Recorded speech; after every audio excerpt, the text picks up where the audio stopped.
Gather, veterans. It's time to join the fight. The long war begins.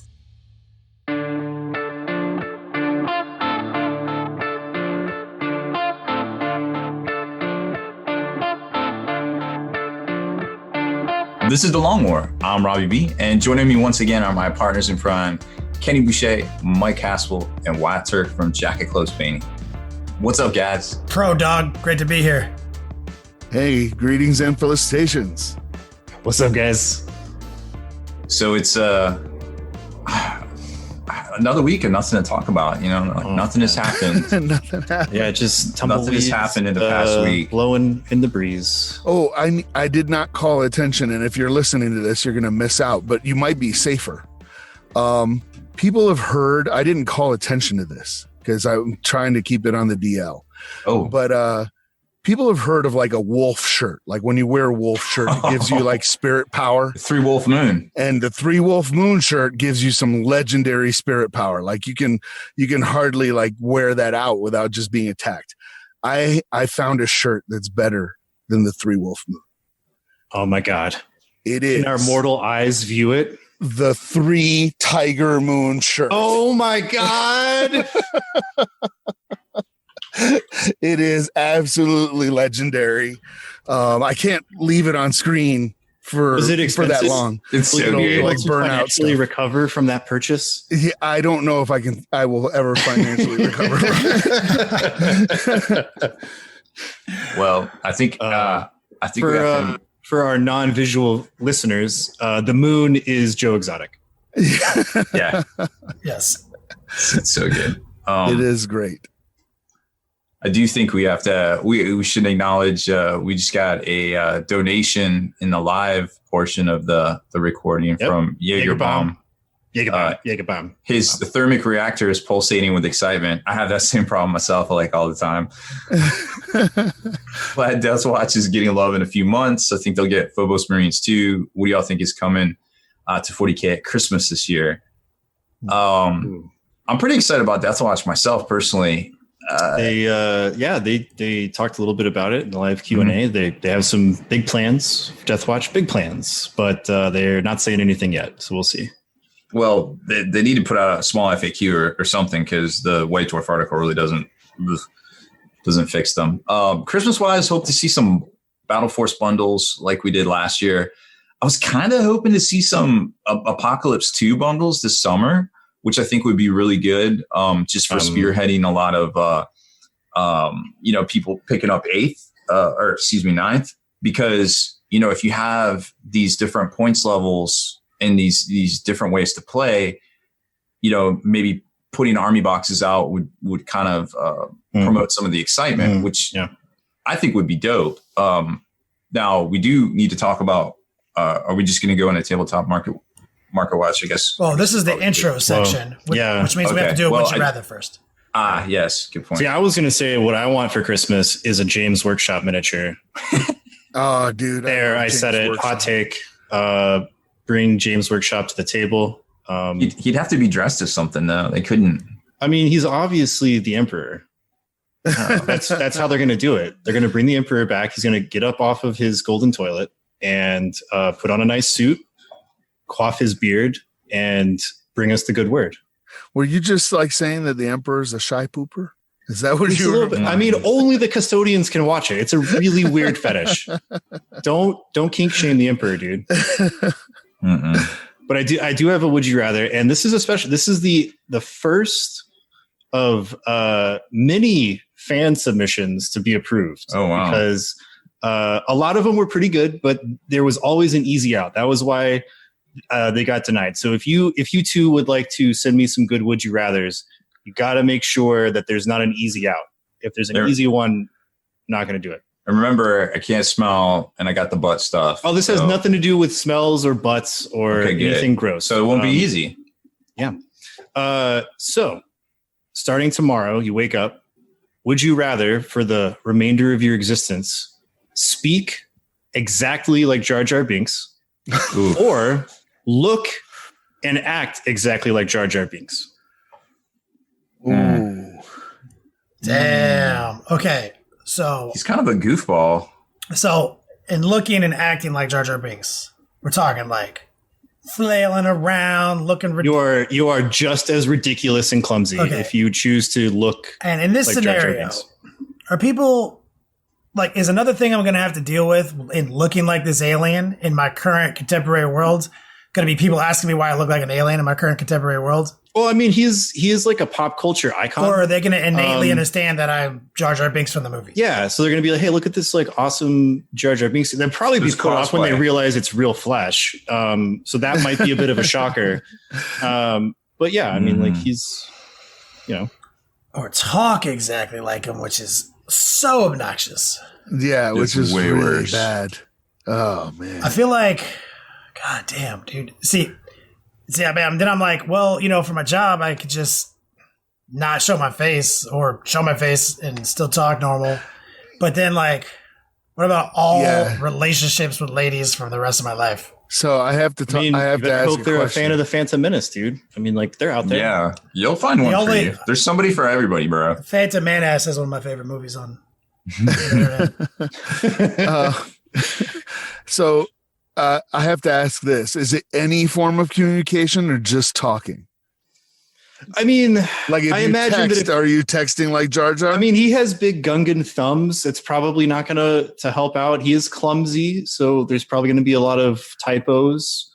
But yeah, I mean, like we all like kind of text like we speak to a little bit, right? I mean, most of it is just it like gameable? pure English. Is it fucking gameable? It's not gameable. Okay. It is. Okay, so I have to pick the looks then, because I got to be able to write. So I can't write, Misa did this like every single one. Yeah, the memoirs of Jar Jar. I actually had an idea to write a fanfic on Jar Jar Binks that when I told people about it, folks were just like, dude, that's like seriously sad and like a good Star Wars story. Well, maybe you could finally write that. For Jar Jar. Yeah, maybe. I mean, you would really get into the character. Yeah. I'm not apologizing. What about you, Rob? I think I would not pick his voice just because that's just ridiculous.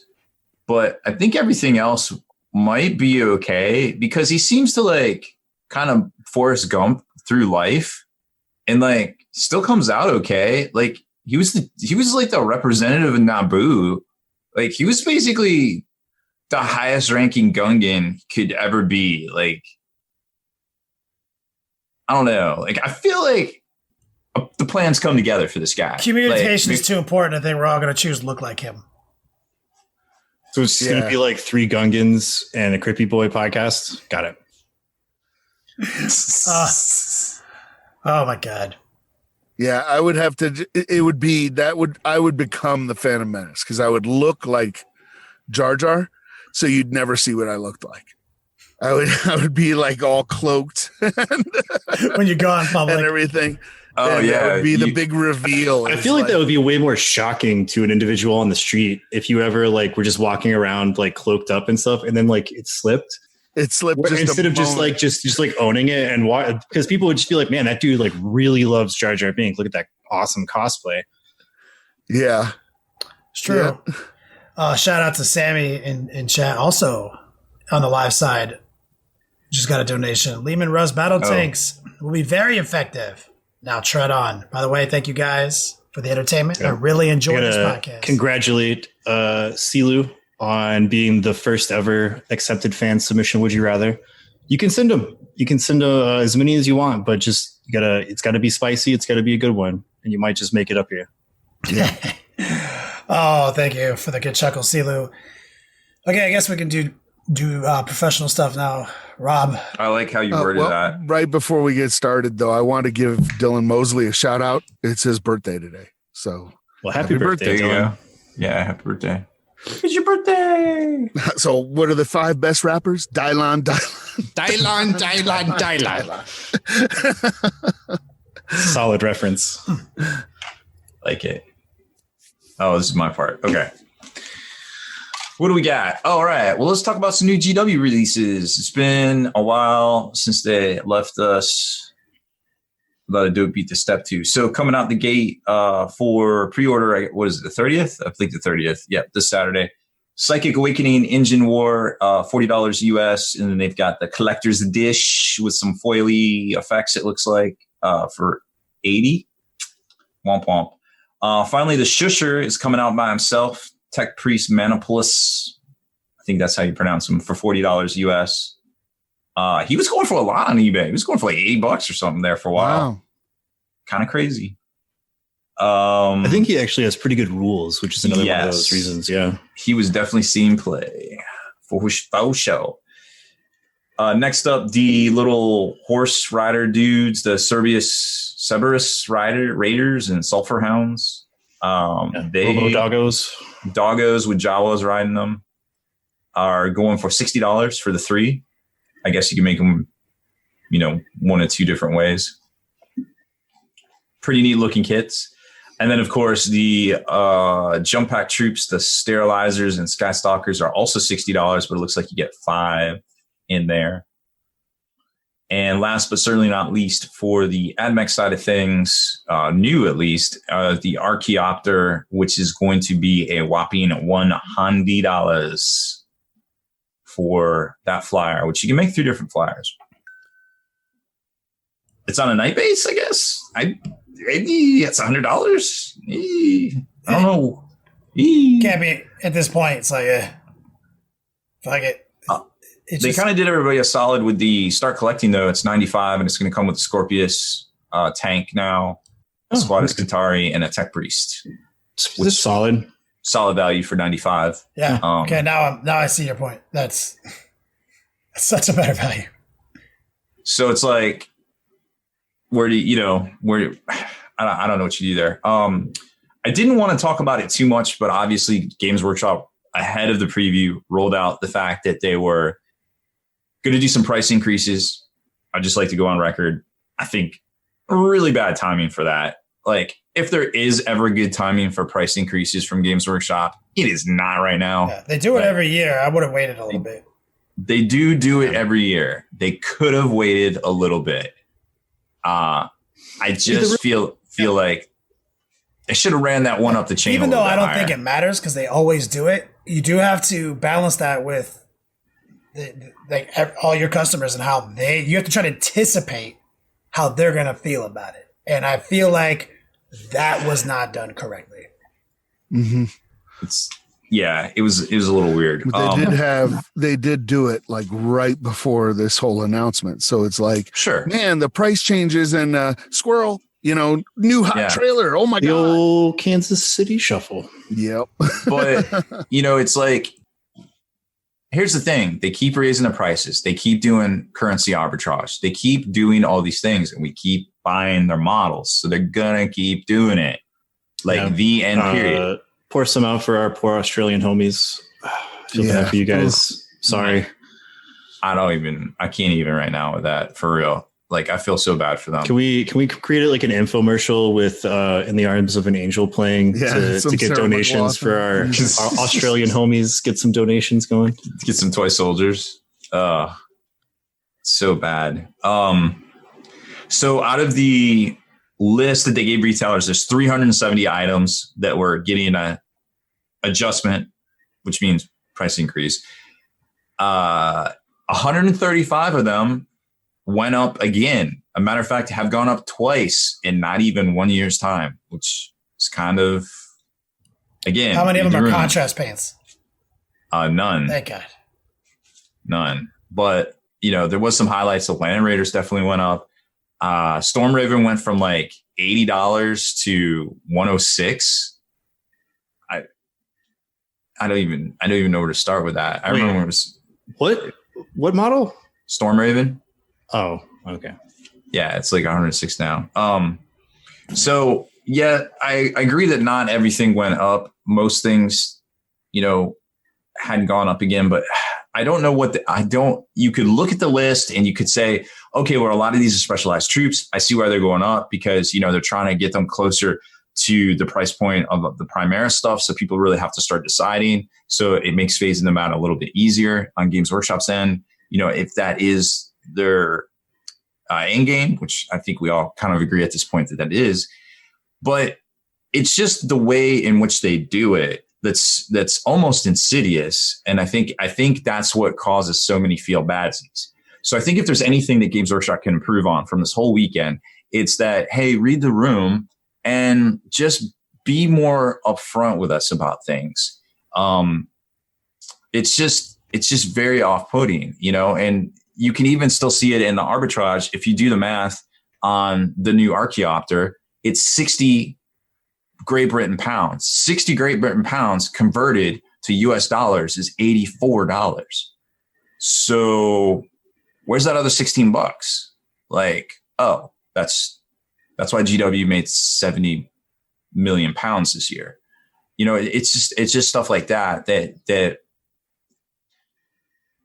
it makes it off-putting at times. Yep. And I definitely see the negatives, and I definitely see feel bad. So I just wanted to address it just so everybody's on the same page and kind of maybe gets a little bit more past there's a price increase. Well, let's break it down a little bit and talk about it.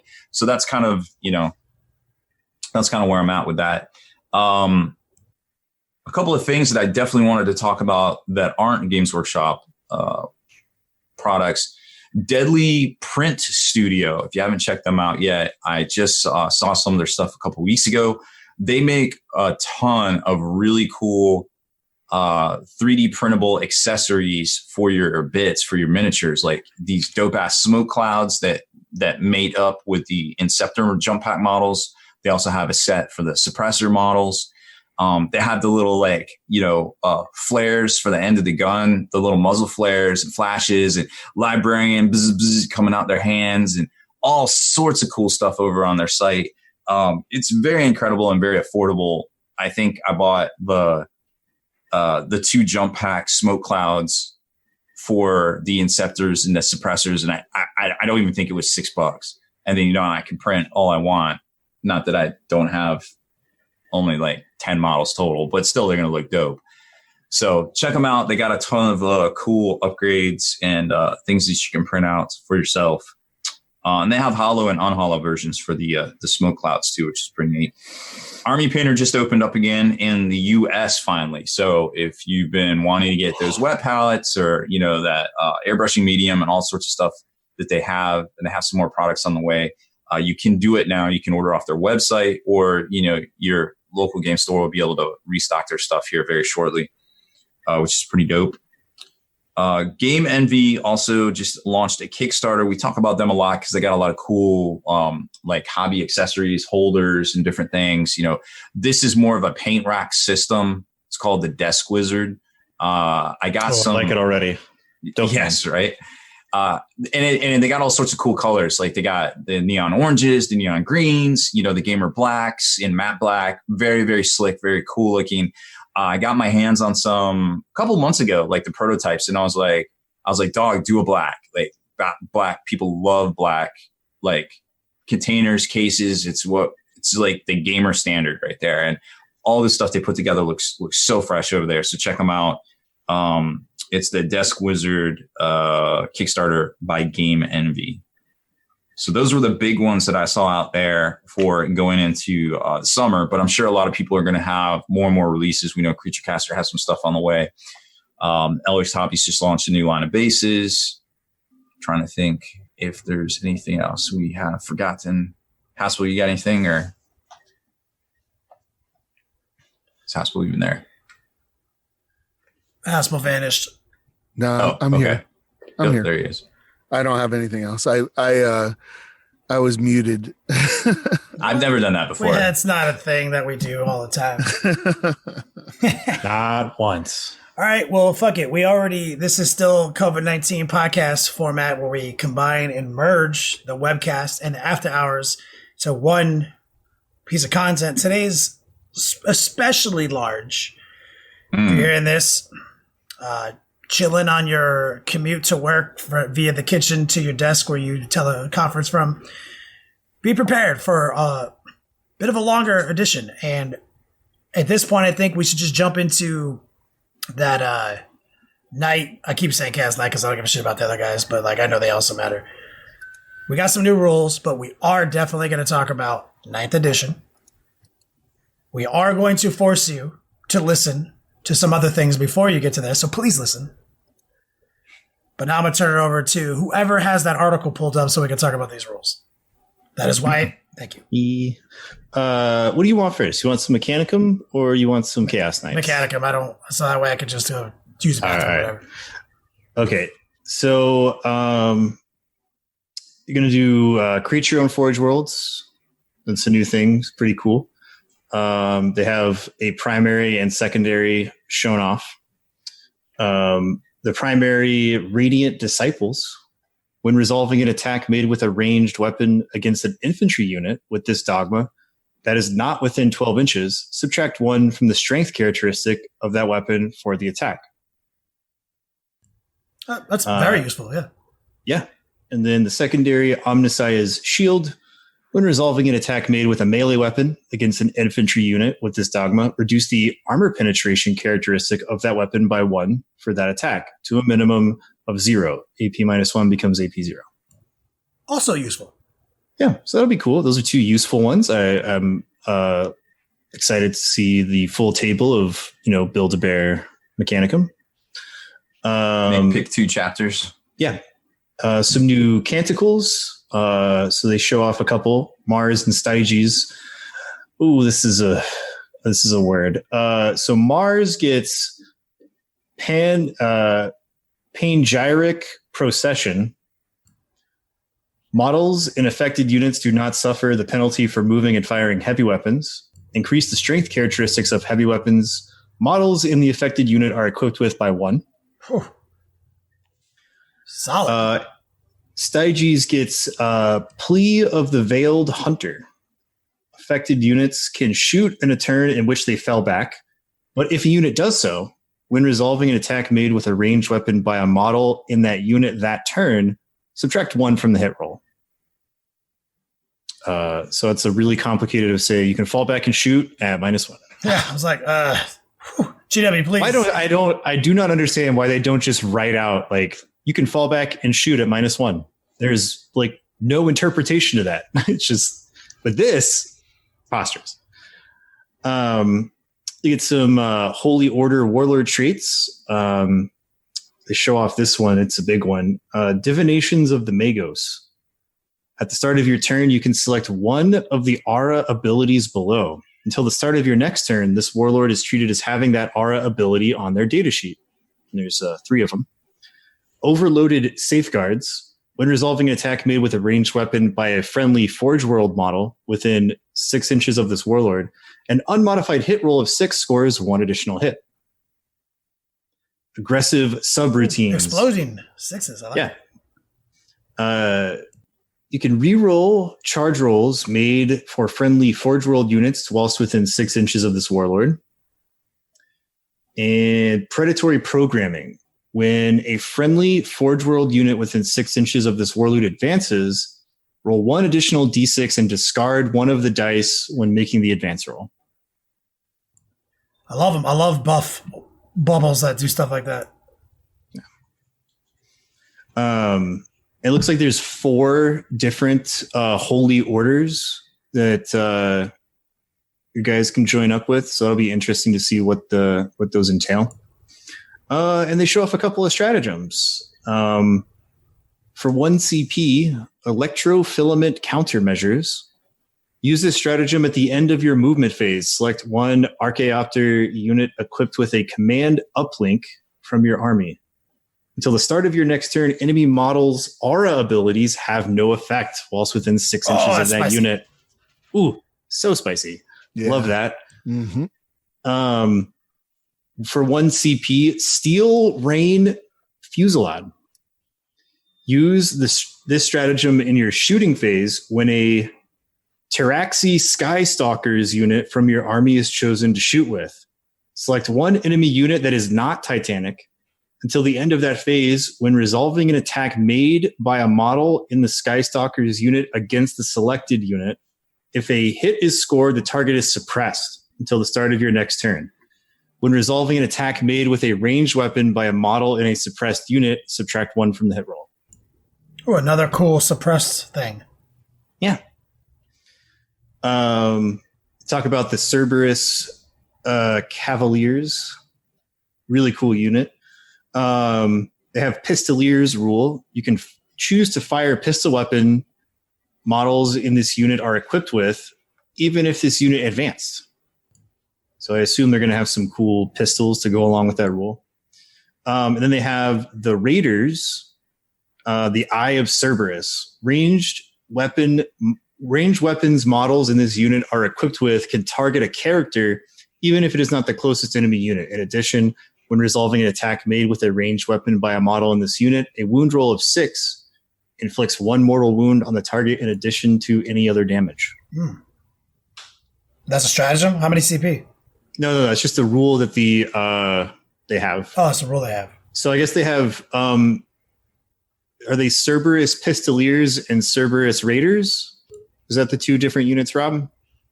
Believe so. Let's see.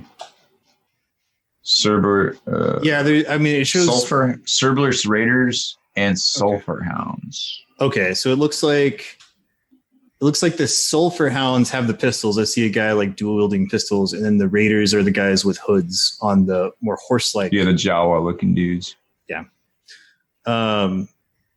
Talk about a couple of things the Archaeopters can do. Here's your command uplink. If the model has a command uplink, friendly Forge World units can use this model's leadership instead of their own whilst within 6 inches of this model. Means nothing to us right now, but the new edition, maybe that'll mean something more. It's like, oh, cool, morale shit. Yeah. Well, maybe we'll be like, oh, cool, morale shit. Yeah, that's what I'm hoping. Then they have Chaff Launcher. When resolving an attack made with a ranged weapon against a model with a chaff launcher, reduce the damage characteristic of that weapon by 1 to a minimum of 1 for that attack. Strong. That'd be handy for keeping that flyer alive. Super cool. Hells yeah, that's all pretty cool stuff. Can't lie. I was gonna try to not pay attention because I didn't care, but I cared. Those are some spicy rules. Yeah, those are good. Yeah. So not only do they finally get a flyer, but that flyer can do a really spicy stratagem that can mess stuff up. That's awesome. Chaos Knights. You're going to love some of these names. So let's see. I want to get the wording on who belongs to who. Okay, so if your force is an iconoclast household, you can now declare your army to be part of House Lucaris, House Chimera, and my favorite, House Herpetrax. I knew it. Look at me. I knew it. I hope they're the good ones. I need it. Well. So I used to take Herpetrax. That's why it's so funny to me. Yeah. so House Herp gets Dauntless. Add 2 to the wounds characteristic of models in this bond. Add 1 instead for models that is a war dog. This is what I was hoping. It makes you stronger. So this is the house. So like if my iconoclast dudes are in this house, they all have extra wounds. Yes. So two for knights, 1 for war dogs. This is what I wanted. I wanted that one when I briefed through the rules, and now I know. Like that's it. I don't even need to know the rest. Yeah. Let's see. When you join House Lucaris, this is a warlord trait for House Lucaris. Strike first, strike often. You always fight first, unless the enemy also has a fight first rule, and then the unit that charged fights first, and then you alternate between the 2 players. So it's another good wording. Yeah, sick. Yeah, strike first. I mean, that'll help them smash captains. Oh, the verses. So this stratagem they show off is for House Chimera or Chimere, however you want to say it. The Fury of Searcher. There's no vowels in that TR. So Searcher's Wake, 2 CP. Use this stratagem in your shooting phase. Select 1 House Chimera model from your army. Roll 1d6 for each enemy unit within 3 inches of that model. On a 4-up, that enemy unit suffers d3 mortal wounds. So how big's the aura? 3 inches away. So you got to be close. So usually, I guess you play that. This might be one of those things where you're like, I don't want to fall back. I want to stay in combat. and then like shoot at a target, and then like you little guys get some mortal wounds. It's for every unit specific, so he could theoretically. Okay, that I love anything that does that. Let's see. So House Vextrix is another one of the houses. I guess by default, it's part of the other thing. It's Iconoclast, and so this is probably an Infernal house. And this looks like a relic upgrade. It's a Heratech Power Core. House Vextrix model only. Add 1 inch to the move characteristic of a model with this relic. Oh, so nice. In addition, add 1 to the damage characteristic of the Reaper Chainsword or Thunderstrike Gauntlet of a model with this relic. When a model with this relic is destroyed, add 1 to any dice rolled to see if that model explodes. That's interesting because the Infernal people, they're the ones who can shoot across the table using combinations of relics, stratagems, warlord traits, and their fucking whatever it's called, the thing they get to take mortal wounds and pick. They're slightly less popular than Iconoclast. So like there's a bunch of move buffing there to get across the table and do some stuff. And then eventually that knight dies. Pretty quick, actually. And then exploding in someone's grill is always fun. So it's interesting that this enhances all of those qualities. It's pretty cool. They got another stratagem. This is for House Comentus. And it's for War Dogs. 1 CP Encircling Hounds. Use this stratagem during deployment. Select 1 House Comentus War Dogs unit from your army.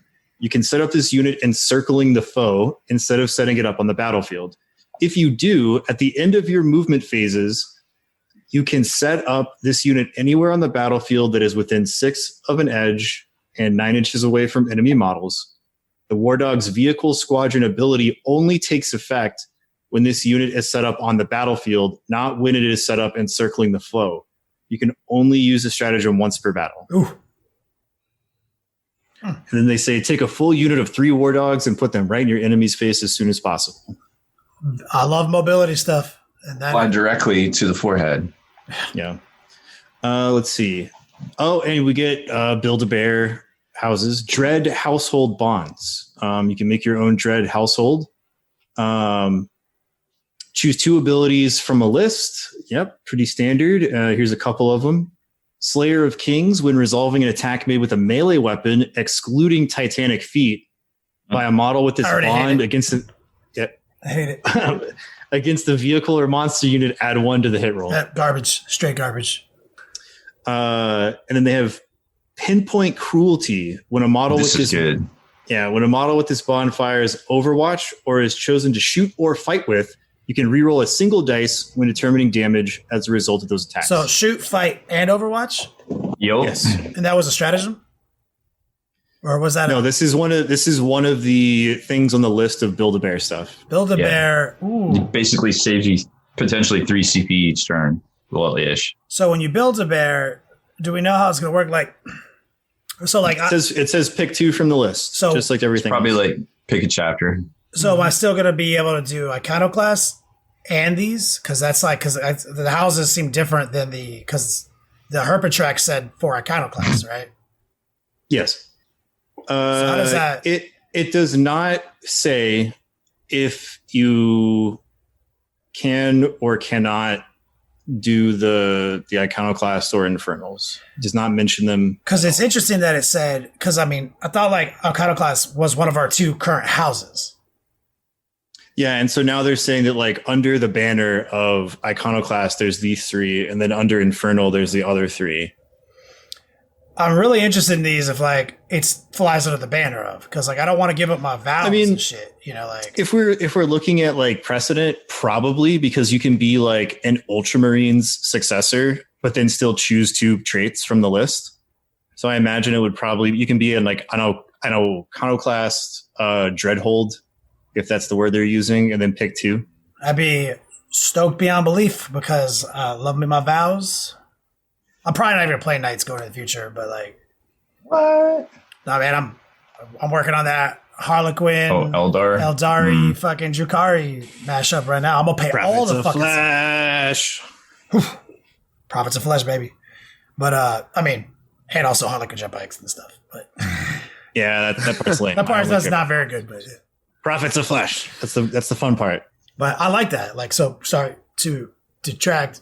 Build a bear. That sounds real good. Being able to roll like double thermal cannon knights already being one of the most teethy, damage spiky, point efficient knights in the game. Just even one fucking reroll in that damage sometimes. Mm-hmm. Like it. That's it. That's all. That was the last one. Yeah, that was it. Yeah, that was it. Felt like they had less things. They did. We can talk about the Necron Potato Cam and the Scorpion King. Please. Yeah, so they showed in the trailer, they showed the Scorpion King. That's what I'm calling him. His real name is the Scorpec Lord. Scorpionox? Yeah. No, that would be too cool. He's straight up the Scorpion King. Not played by The Rock, CGI PlayStation 2 mode.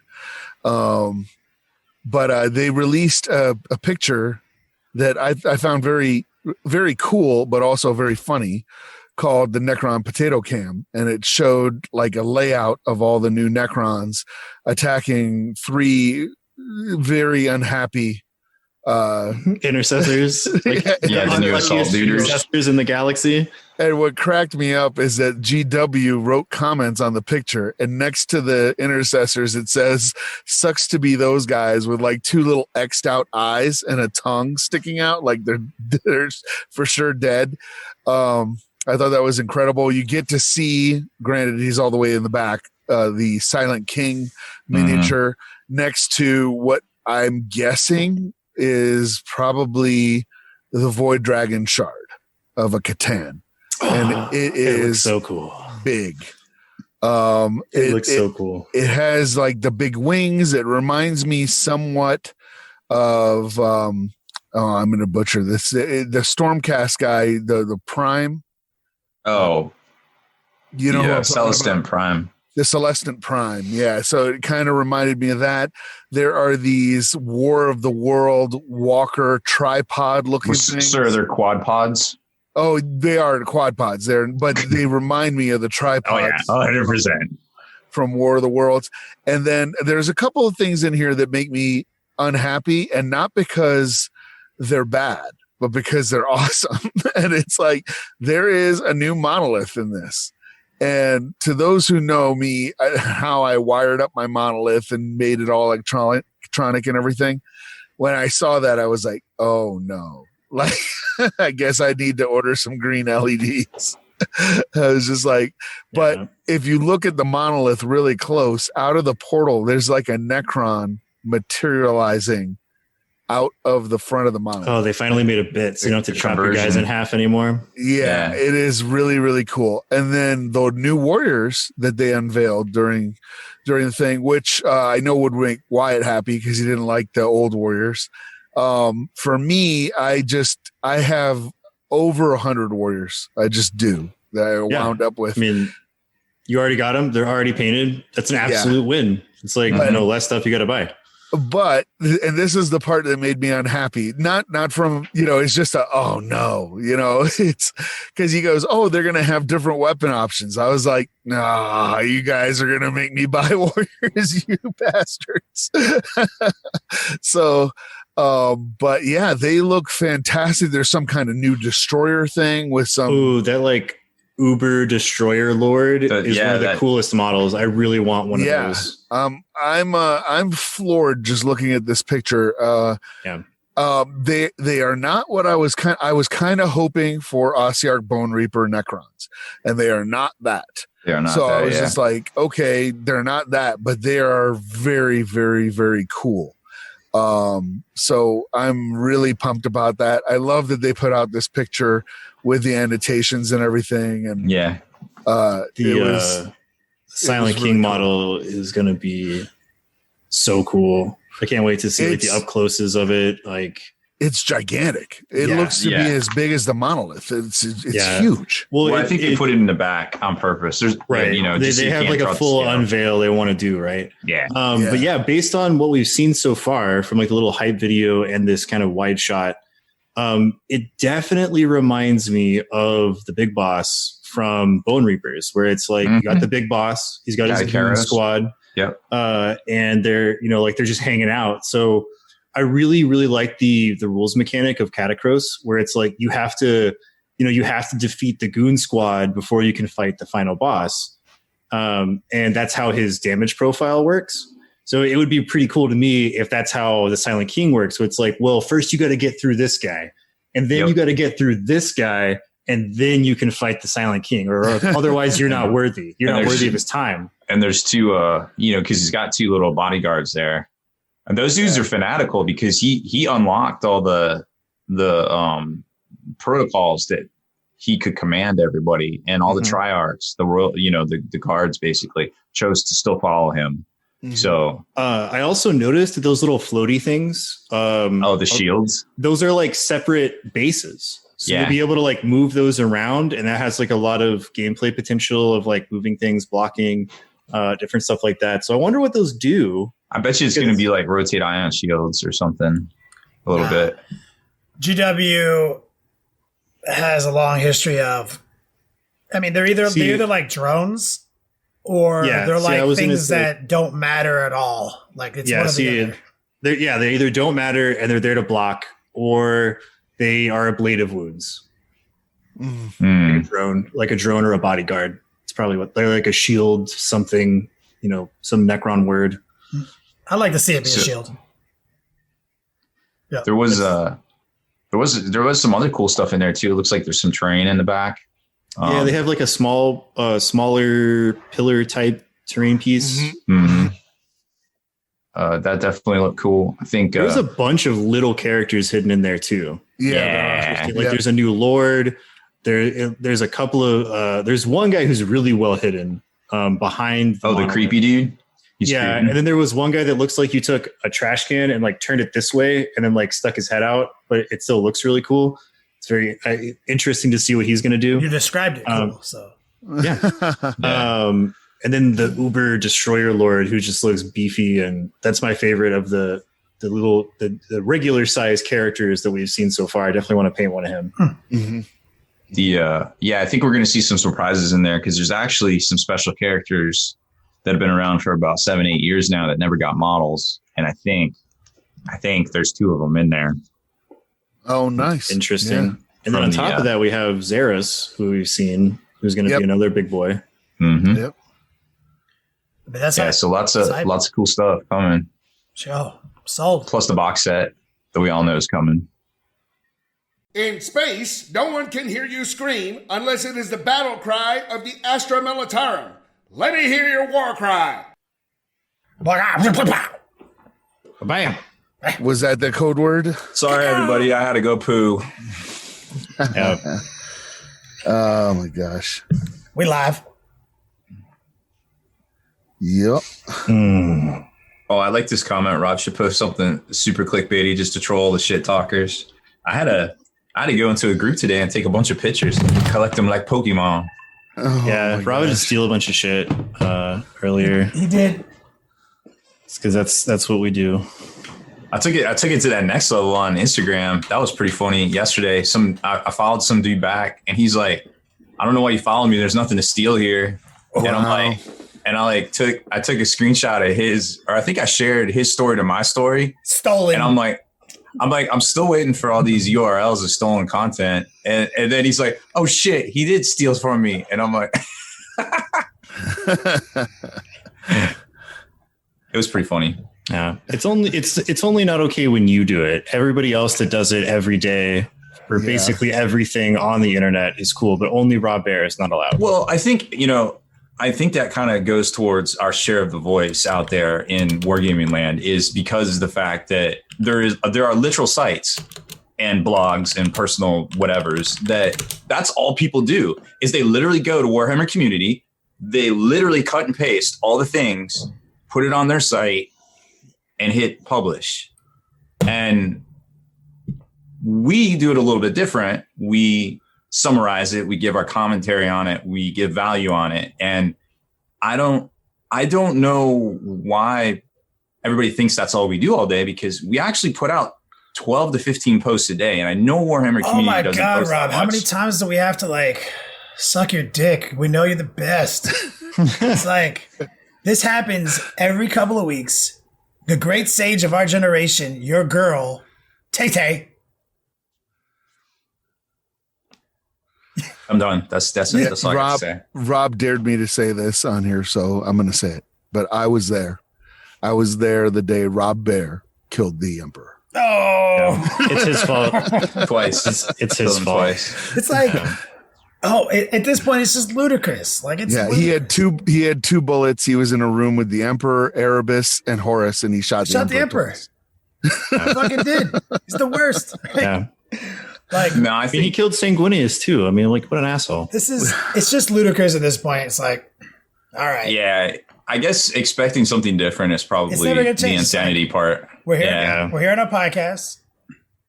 People have filtered down to what they enjoy, and it's like, guys, it continues to happen. We continue. Rob Baer continues to come under fire for a laundry list. Nothing as spicy as he's literally Hitler today. You know, No, nothing that cool. he's just back to thieving. You know, back to that where Oh yeah. where he even put out like, show me what I stole, and like he put out prizes for that. Yeah, and I never got nothing. Like, It's very sad. It's like, guys, look, man, internet's a place, and if you're on the internet and you're posting stuff, you know, it seems like everyone is an expert these days, an economist, more recently a viral, what was the word for that? Like, Virologist. like, it's like literally, Epidemiologist. Yeah, that. yes, thank you.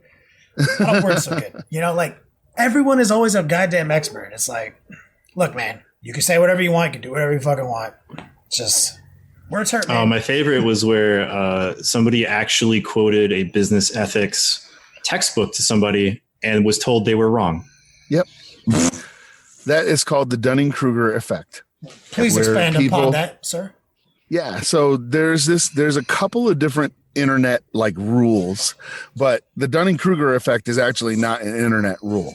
It's just a psychological effect on how the brain processes information and your own opinion, right? And what it does is it creates an effect where the more ignorant you are about a subject, the more sure you are about your opinion. And so it's what you wind up. Yeah, it's a defense mechanism. And so you wind up getting people that will argue with actual doctors about medical stuff or with people that actually know something about something. So pair that with this other effect called the Gell-Mann amnesia effect, right? So I think Michael Crichton talks about this. And what happens is say that we all know about 40K, right? So we pick up a local newspaper and we open it up and holy cow, there's an article about Warhammer 40K. And anybody who's listening to this is kind of an expert on Warhammer 40K because we play the game.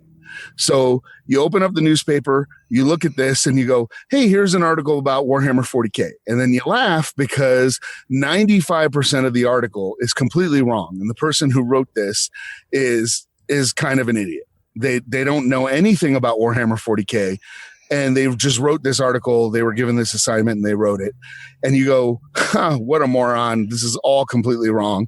And you turn the page and same newspaper, same reporter, but now they're talking about, say, the war in Syria.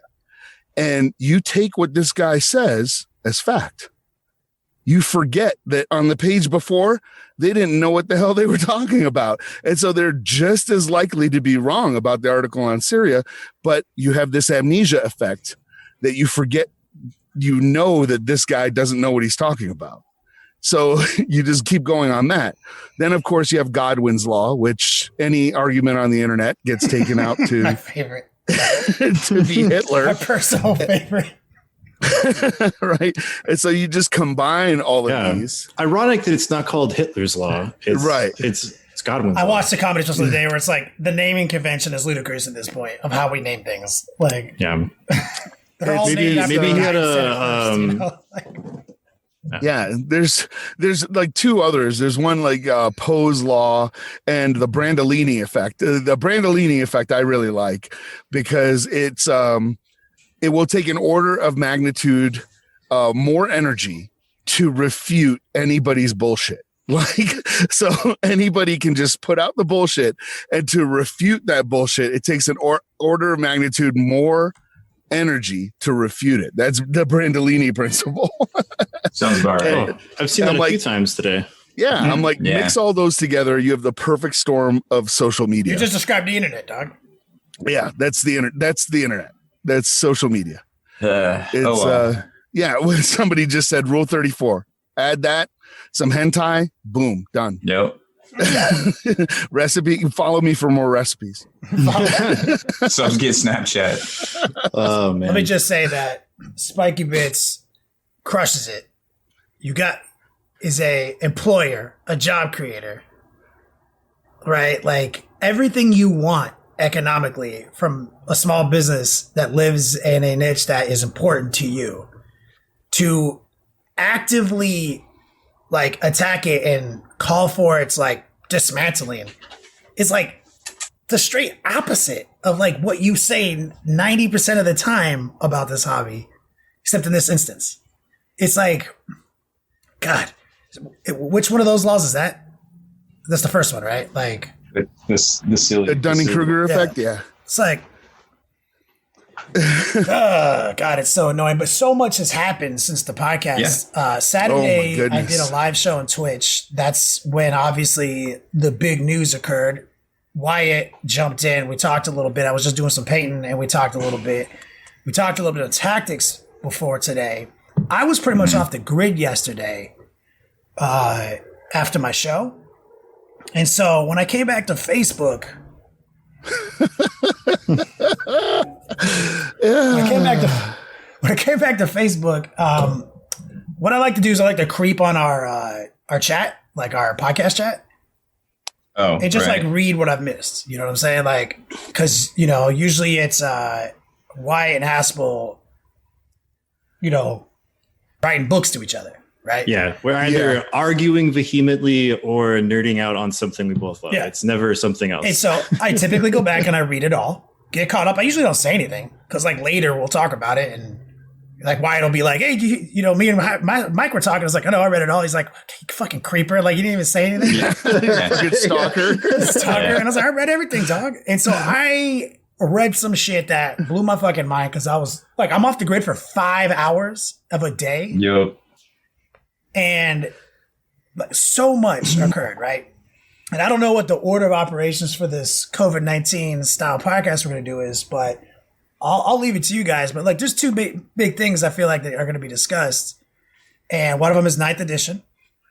Yep. And that amazing article Rob prepared so that we can not have to watch an hour-long video that was buffering all day. I couldn't even watch the fucking video because everyone was trying to watch the video on Twitch about what we know and follow-ups to that. And another interesting topic, which I don't know the name of the book. I don't know the name of the artwork. I just saw a screenshot of it, but that's for Haspil. Yeah. So we can go into it like right. Yeah, let's do that. So you know, I actually stayed up all night because of work last week. That's why I wasn't here on the podcast last week. The day job had pretty much crushed my will to live. We're trying to get a proposal out, and the government gave us a horrendous deadline before the holiday weekend. So that's why I couldn't be here last week. So my sleep schedule was completely jacked. So I was building Aeronautica Imperialis. I built all the little planes on that. And let me tell you something about those little planes, right? I dig the models. They're fantastic. They look great until you're like, oh, well, I have this little tiny ass missile or bomb in my tweezers and I'm going to glue it right here on this wing of the, oh, fuck. Where this is going. Yep. and it's on the floor, and you lose an hour crawling on the floor. What color's your carpet? Oh, this was like hard floor. So you hear it go tick, tick, tick, tick, and bounce somewhere. Oof. And you're just like, okay, you know what? I'm gonna just use a different bomb until you drop one of the engines on the floor. And you're like, okay, I have to have that engine. Like I can't just like use, there's no extra pieces. You can't just substitute another bomb or another missile. But anyway, it gets to be about 4 a.m. and I just commit to like, well, you know what? This thing's going to start at like 6:45 my time, 7 a.m. I'm just going to stay up. So, I stay up playing Warzone, I think, and getting frustrated, but it was fun. Get into the GW thing. I'm chatting with Rob like real time, and they show the trailer. Right, we've all seen the trailer.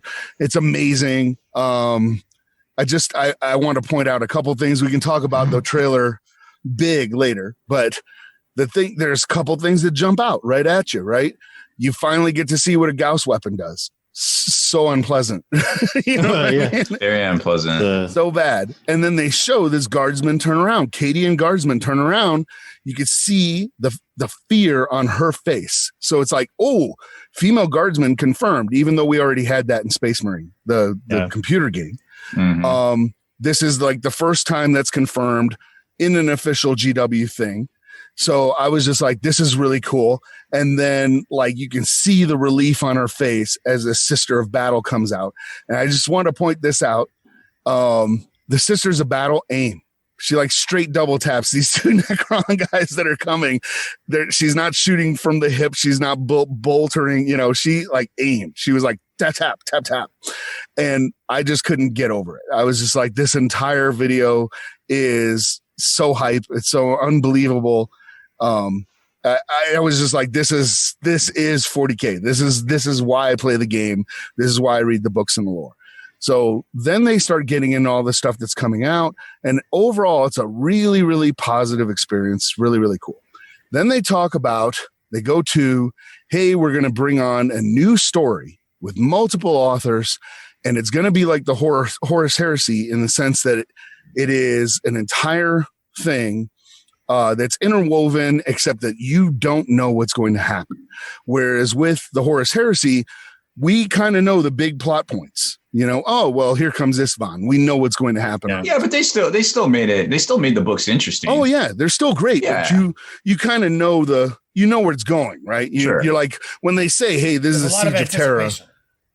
Right. You're like, oh, this is the Siege of Terra. I know what's going to go down. Right. Like, so if we get to the part where Sanguinius fights Horus and Sanguinius doesn't die, we would be like, hey, wait a minute. Right. Hey, that's not what happened. Right. So it's like kind of rooted in canon. And because of that, there's certain things they can't change. But this is going to be kind of a series. And it's called the Dawn of Fire series, and they unveil the cover for Avenging Sun. The very first book in the cover. Now, I probably reacted differently to it than a lot of other people. After the initial shock wore off, I kind of don't like the cover. It reminds me a little bit too much of like Disney Star Wars. Well, it looks too much to me like a YA cover. Like if I was going through a bookstore looking, and I'd be like, oh, there's a Warhammer 40k novel. It looks like, this is a young adult novel based on the art. So when I saw this cover, I expected them to be talking about young adult books, but it's not. And it's this super hype cover and everything. But the thing that jumped out at me was that we had confirmation in official Games Workshop art that there were Black Space Marines. And that was a really big deal to me. And a lot of people were like, here we go with the enforced diversity, because we see this female guardsman, we see Sisters of Battle, and so, and now there's this Black Space Marine, and he's not just a Black Space Marine. He is an ultramarine, which is very important. So he's one of the best Space Marines. Yeah, I don't know about that. He's going to get all the upgrades. I mean, check your codex. First among equals. That's right. But he is, well, what's important about that, though, is to GW, the Ultramarines are the baseline, right? Mm. They are the ones that appear on all the box art, on all the posters, on everything. It's Ultramarines, right? So I was just kind of like, man, I wish he wasn't an ultramarine, but, and I'm joking, Wyatt, I'm just poking at you, but I was really just like, hey, this is really important. And the thing is that this is not the first time we've had a black Space Marine. There's in the comic book, there was a variant cover of one of the comics that showed a Imperial Fist who was a member of the Death Watch. And there's also the librarian in Jonah Orion, the Blood Raven head chief librarian. Yeah. Oh, here we go with the fucking salamanders. Okay, I said I wasn't gonna swear, but I have fought this argument literally the entire week, and I'm sick of hearing it.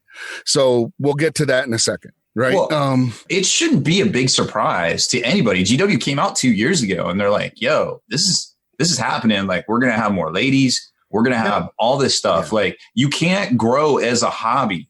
Like, literally 98% of this hobby, well, according to the demographics of the viewers on my website, at least, are male. Like, and you know, the easiest way to grow any business segment is to get more people that aren't your majority. Like that, and plus, anybody can walk into a game store. Like, why are you gonna try to like put limits on that? Like, and I have a perfect anecdote for that. So when I worked at Gamers Haven, one of the nights we were working, this dad and his little girl came in, and she was young. She was about 10, right? But he went back to go buy some D&D stuff. She's wandering around the store. She sees this impressive case that we have that's full of 40k and AOS stuff. And she loses her mind, like literally just freaks out, loses her mind about this. And she's just like, oh, you know, so I walk over. I'm like, hey, which ones do you like? She's like, these guys, who are these? I'm like, those are Space Marines, right? And I start telling her about 40K. And she thinks it's the greatest thing in the world. And her dad comes over and he's like so excited to see his daughter into this that he's like, oh, do we want to get a box set and some paints and stuff like that? I'm like, wow, he's like going to jump in with both feet. This is great. And then she stops and goes, well, where are the girl ones? And I was just like, you can special order the Sisters of Battle, but they're not in stores right now and everything. And she was just crushed and immediately was like, man, this game's dead to me. Like immediately. Like she just went from super enthusiastic, here's a future Warhammer 40k fan, to, yeah, it's dead to me. Let's just go somewhere else. Yeah. Like immediately lost her interest. So it's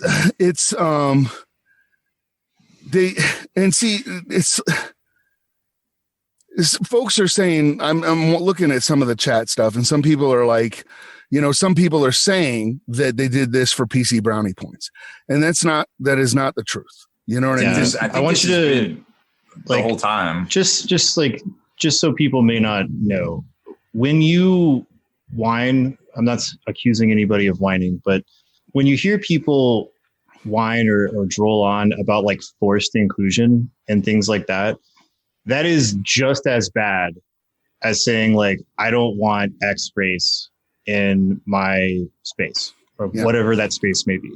Like, the point is not that there are being people of minorities or other genders injected into this IP.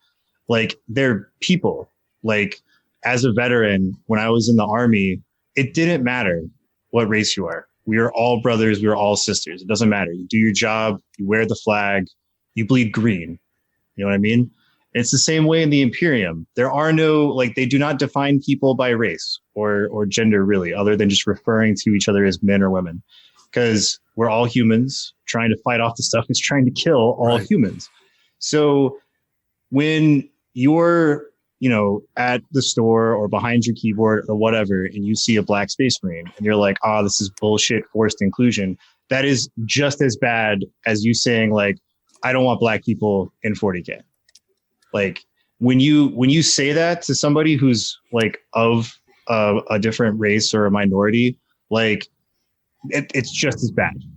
Yeah. And you may not have a frame of reference because maybe like your social circle is limited, which is fine. Like if you don't have those experiences, you just don't have those experiences. But like I have other friends that I've tried to get into Warhammer, some of my vet friends when I initially got into it when I lived in San Antonio. And like it was so immediately clear that it was a pretty like exclusive, as in it excludes other people type of hobby and environment. But they immediately weren't interested. And they're like, I don't want to deal with that because it's like, I can tell at a glance from my life experience as an African-American person that it's a pretty racist scene. And I was like, that's really fucked up and I don't like it. Mm-hmm. And I see folks in the chat are talking about the Celestial Lions. And they're saying they're all black, like African descent black. I'm like, where's the official artwork? Right? I haven't seen any. I've heard other people say that, but I haven't seen any official artwork. Like the only official artwork that I've seen is Jonah Orion in the computer games. And I think, well, Inquisitor Toth wasn't Astartes, so he kind of doesn't count. And the Imperial Fist in the comic book. And now we don't even know this character's name, the character that's depicted on the cover of this book. So it was a pretty big deal. And it honestly, to me, should not have been a pretty big deal. We should be talking about Necrons now and 9th edition rules, and we're going to get to that.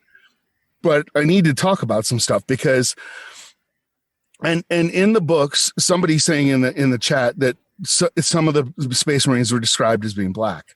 You're not crazy. That is in some of the lore. But I want to start off with like. And this shows the mindset of some of the people, right? That are making this. And I wish I could just blow it off and go, hey, this is a 4chan thing that got started, like the whole Finn boycott movement when they first showed Finn in the J.J. Abrams, the first Star Wars, what was it, The Force Awakens, right? The trailer showed Finn taking his helmet off as a black stormtrooper, and 4chan started this whole movement thing on Twitter that they were going to boycott the movie. And it was basically like completely false, but the media fell for it and hook, line, and sinker. And it was like this tiny vocal minority. And I wish I could say it was a tiny vocal minority, but I don't think it is. And when it first came out, I know I interacted with some folks on Facebook where we were talking about it. And I said, I didn't see any backlash, and people were just like, really? It's all over the place. And I was just like, okay. And then I said, and I purged my Facebook to the point that I don't see anything but like stupid memes most of the time. So when people started sending me links, I was frankly shocked at the stuff that I was seeing. And I experienced it yesterday and today with on GW's actual page. I was, why am I talking about this? Because this is freaking important. That's why I'm talking about this. The on GW's page, they were deleting the comments. They were so racist that I was trying to fight it, trying to tell people, trying to be positive. It's not. Okay, so Chicken Bone is saying this is not important. We shouldn't be talking. I think we know where Chicken Bone's mind's at. You are wrong. Okay? You couldn't even be more wrong. There's actually some big people, some really big. This is about 40K. This guy, okay, whatever. I'm just not going to address him anymore.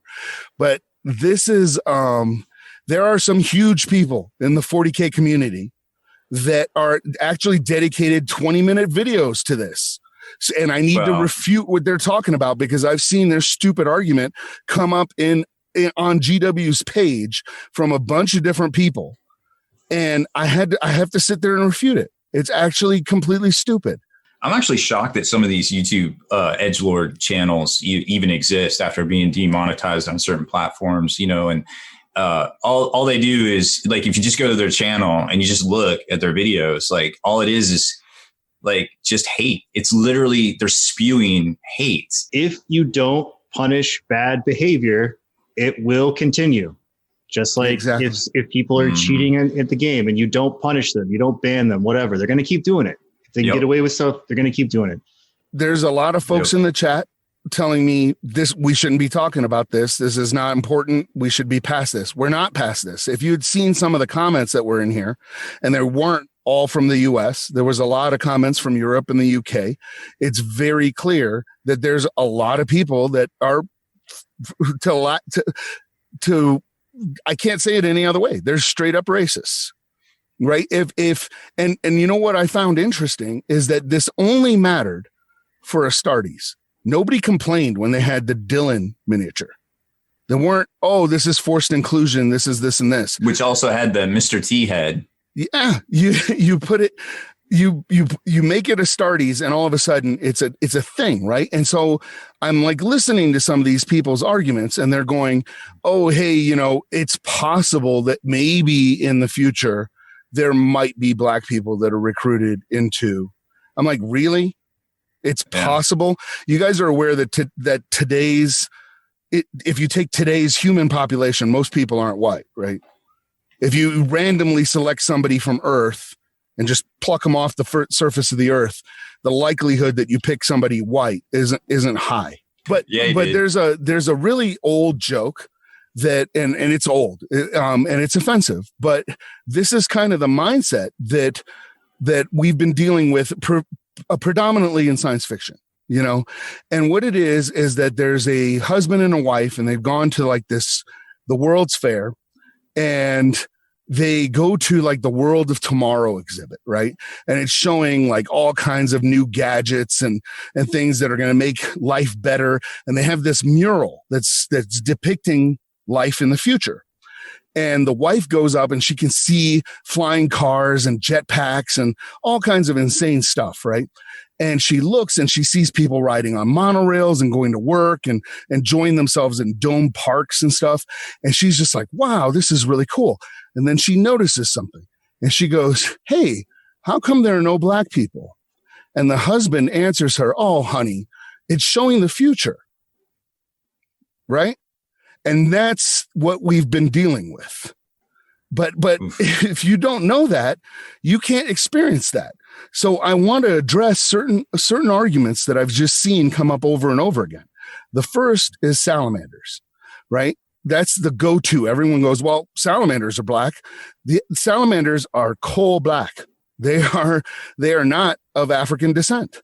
And I know this because I used to have a salamanders army, and I painted my salamanders like they were from African descent with my skin tone and a little bit darker.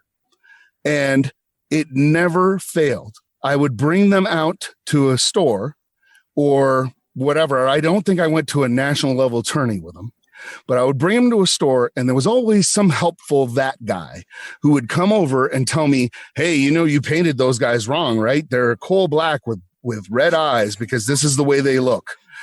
Please tell me how I painted my miniatures wrong again. You don't even know. And it got so annoying that I got rid of the army. The only thing I have left is one Land Raider that is about to become a Grey Knight Land Raider with a bunch of dragon iconography on it, because I had these custom parts that I bought that had dragon scales and everything all over the Land Raider, and that's just going to be Grey Knight scales now. But I got rid of the army because I got told so many times that, guess what, salamanders weren't black.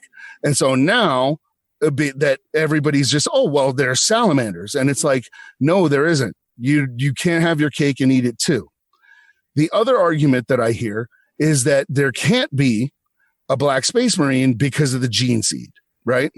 And it's like, if you get the gene seed from, say, Gulliman, in this case, you're going to look exactly like Gulliman. And it's like, no, right? that is not That's the also case. not true. It's also not true. And it's patently, and I can sit there and I went through all the lore and I could pull all this stuff out. And I'm not going to do that because I want to talk about Necrons. I want to talk about 9th edition rules, not this stuff, right? Yeah. So this is, they talk about one guy in particular talks about the melanochromic, it's the extra gene seed thing. It makes their skin change color, right? And what it's for is the Space Marines, if they're in an adverse environment or whatever, their skin can turn darker or it turns lighter or whatever, right? To help them adapt. And that's actually why the salamanders look the way they do, is because when you get the gene seed from the Primarch, you do get certain traits from the Primarch, but that doesn't mean you become a clone of the Primarch. And we have examples of this throughout the lore, right? And an easy one, and we were just talking about this right before we went live, is in the Horus Heresy novels. There's a character whose nickname is Little Horus, right? And they mention that his nickname is Little Horus because he looks just like Horus, but smaller, right? So it's just like, okay, if all the sons of Horus looked exactly like Horus, why would that idiot be called Little Horus, right? Because he looks like Horus and everybody else doesn't. On top of that, we have examples in the Ultramarines. Earl Ventress does not look like Gulliman. Oh, 100% not. Right? Yeah. All the Space Marines that are in the game, Space Marine, which had to go through GW check-in stuff, they don't look like Gulliman. So your whole argument that, oh, hey, when you get this gene seed from the Primarch, you became a clone of the Primarch is just bullshit. This isn't Clone Wars. Yeah, this is not Clone Wars. You're not all Jango Fett. It's bullshit. So just stop with it. That's all I really had to say about that. There are Black Space Marines. They're in the official artwork. It's not forced diversity. It's reflecting what actually happens. By the way, in Warhammer 40k, when they say race, they don't mean black or Asian or whatever. They mean human. It's human against the Xenos. That's the way it works. And if you really think that by the year 40,000, I honestly don't think there'd be races at all. Or if there were races the way we think about races, what would happen is everybody would meld together and be this like uniform shade of like mocha brown. And then you go and you settle the galaxy. And depending on what planet you land on, your skin gets darker or lighter as evolution takes place on that planet. But we're only talking 40,000 years. It's not even time for evolution to actually take anything. That's a blink in the, geologic space time. It's like, so it's just like, it's, so all those arguments against are stupid on their face. Just let it go, or get out of the hobby. And honestly, and I was telling Wyatt this, I actually kind of like seeing these comments because when it comes to like racist crap like that, I'm Han Solo. And I prefer a straight up fight to all this sneaking around. So show your ass so that I know who I don't have to play games with. And that's all I need to say about that. And then we can talk about the kick-ass trailer and Necrons and Acts of Faith and how they work and fun stuff for crying out loud. Engine War. Thank you, Mike, for bringing that perspective. And thank you for bringing up that trailer because I watched it for the first time live on Saturday. So I think we have to go in order here. That trailer has got to be one of the first things everyone watched, right? Like, that was the most hype trailer. That was like Dawn of War cinematic, like Dawn of War 2. Yeah. Like, remember Dawn of War 2, like the Eldar and then the Necron incursion. They're all fighting and it's so gangster. I felt like that. My favorite scene, I screenshotted it while I had to go back and screenshot it, was toward the end when Sister pulls out her gun and she's got that smile, like that's that. Just for like a split second, you see that face. I was like, "Oh, you fucked up." I've seen that face before at my house. you're dead. Like, and isn't she, correct me if I'm wrong, but she looks exactly like, after she got that slice right at the beginning, that scar, like that OG artwork where she's got the scar and she's holding the rosaries in her hands, like that old, and then they made a special edition picture of her. Yeah. It's possible it's supposed to be the same. Yeah. I loved how they showed the act of faith, because they showed the guardsman just get straight disintegrated, right? Yeah. And she doesn't, because one, she's wearing power armor, so it's taking longer to eat through the power armor. And then she just like basically is just like, hey, this is my roll those miracle dice. Right? It's just like, hey, guess what? Made my invul save. Tough luck, Necron. The Emperor protects. Literally. It was so goddamn hype, dude. And then like, when she says like, an angel will arrive or whatever she says. Yeah. And then right then it happens. Yeah. And then the nod back at the end when like they're getting overwhelmed and then she reinforces them at the end. Like I was like, everything, like every mic drop fuzziness feeling in my chest that occurs when like my favorite book or my favorite movie happened, like it happened like 7 times in a span of 30 seconds for me as a 40k fan. And I don't think I'm alone in that feeling. No, it was a great piece of, cinematic craftsmanship that pretty much conveys all the grim darkness and kind of teases us into this transition between the Psychic Awakenings and ninth edition. Yeah. Pretty dope. And after I saw that trailer, I pretty much dropped my whole like hatred for them calling it even ninth, because we've been like, yo, it's not ninth. Come on, guys. Okay, fine. It's ninth. I don't care anymore. Like, I'm so hyped. I'm so happy that they even said it. They said it. They acknowledge it's ninth. No, they didn't. One of their guests they had on said the word ninth. They did not at any point. Okay. But he does say in his Q&A that he, which I read earlier, that came after, that he literally is like, it's not going to be a total overhaul to 8th. We love many things about 8th. We just want to augment them and respect what we've done with 8th. Like, they're talking about it. And so this is, to me, like when 4th edition became 5th edition or when 3rd edition became 4th edition. It's like that kind of change, right? It is an edition change, undoubtedly, but all the mechanics are still the same. And they may have addressed things like when 3rd became 4th, it was really knee-jerky, right? But it was very similar. Mm-hmm. But then when 4th became 5th, they kept a lot of the stuff in 4th that worked and pulled back. So even though we lost terrain, as we all know in 4th when we went to 5th, that's kind of what happened to us in many ways. Like we were very upset about terrain, right? But for the most part, they addressed all the issues with this entanglement bullshit, these vehicles exploding, all this dumb shit. They fixed it. So this is like the 4th to 5th era. In many ways, that's the feeling. So fuck it. It's a full edition shift. We're playing the same core that we used to play, but they've addressed things that they should have addressed a while back, but I will give them the benefit of the doubt. I understand that you don't have like algorithm showing you in real time as millions of players are playing your game what doesn't work and what works to make the fix. And I understand you need a literal army of playtesters to achieve that. So fine. They've been doing a good job in 8th. We all acknowledge it. They acknowledge it. And I feel like they are committed to encapsulating what they've created here with resource management, stratagem access, and expanding upon that as the new theme of this edition. And I feel very confident that GW is going to do a good job this time. Like I'm not. Oh yeah. I am not. Yeah. I am not dismissing it. I'm not even cautiously optimistic. I'm full on this train. Oh, I haven't seen anything in the trailers yet that I didn't like. And I mean, granted,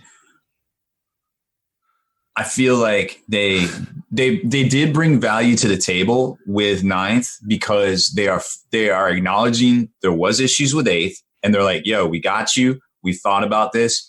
Here's the things we're going to fix. And those are the things that we all had questions about. Sure. So I think instead of just new edition, buy it. Hey, new edition value because we've addressed these issues. And I definitely respect that.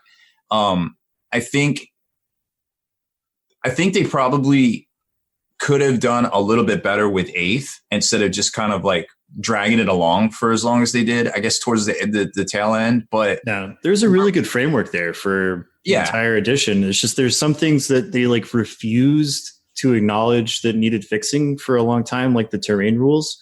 So now that they're coming out and they're like, we have been listening to feedback. We have taken all of this data from all of the events and people telling us stuff, and we feel like we fixed this and we feel super good about it. And then paired with that, you have people like Reese commenting on the Frontline post about the new stuff that like, yeah, we really like the terrain rules too, and we're going to adopt them. So like, that's really optimistic for me. Like, I feel really good about that. Because like ITC has been defined through a couple editions now. First, it was them stepping up to fix bullshit USRs and interactions that GW refused to acknowledge. ITC literally saved competitive 40K. Let's not mince words. And then, but that in 6th and 7th, their role was mostly focused on those USRs and some of those sacred powers and things that were just preposterous, right? Forge worlds, like messing around, like what's allowed, what's not. They were really deep diving in that, right? 8th edition's been more about terrain, and to have Reese say like, we're going to try to incorporate this because this looks good.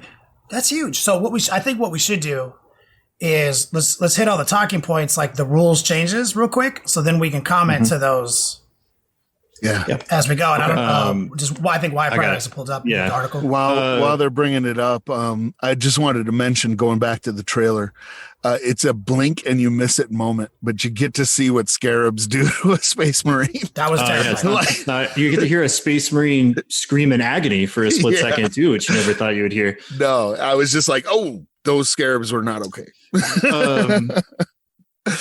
Cool. So I got all this. Let's go over some of the big things. So I think there's two major things that are going to be like a paradigm shift between 8th and 9th, right? And then beyond those two things, there's like some nickel and dime type changes that are also really positive, but they're not really going to change how we play 40K all that much. And we'll start at the first one. So personally, right, with the information that we have so far from the initial announcement to the live Q&A that happened on, what was it, Tuesday? CP.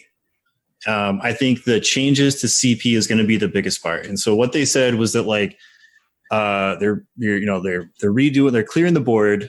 Detachments no longer generate CP.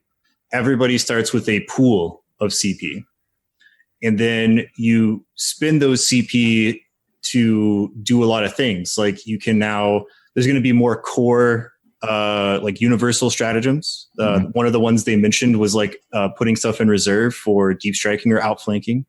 They also mentioned you one. mean like that thing we said like a year ago, right at the beginning? Where it's really funny. There's going to be a lot of stuff in this that we said they should do like years ago, and now all of a sudden they're doing it. So like, yeah, we have some of those pregame CPs. One of the things they're talking about is spending CP to gain detachments of different types, or to gain detachments from other codexes that you're compatible with. So if you want to do like your guardsmen with your Death Watch and some Sisters of Battle, like you're going to have to spend some extra CP to be able to do that, which seems pretty positive because like some people really like combined arms warfare. Some people don't. And whatever you feel like, this is what it is moving forward.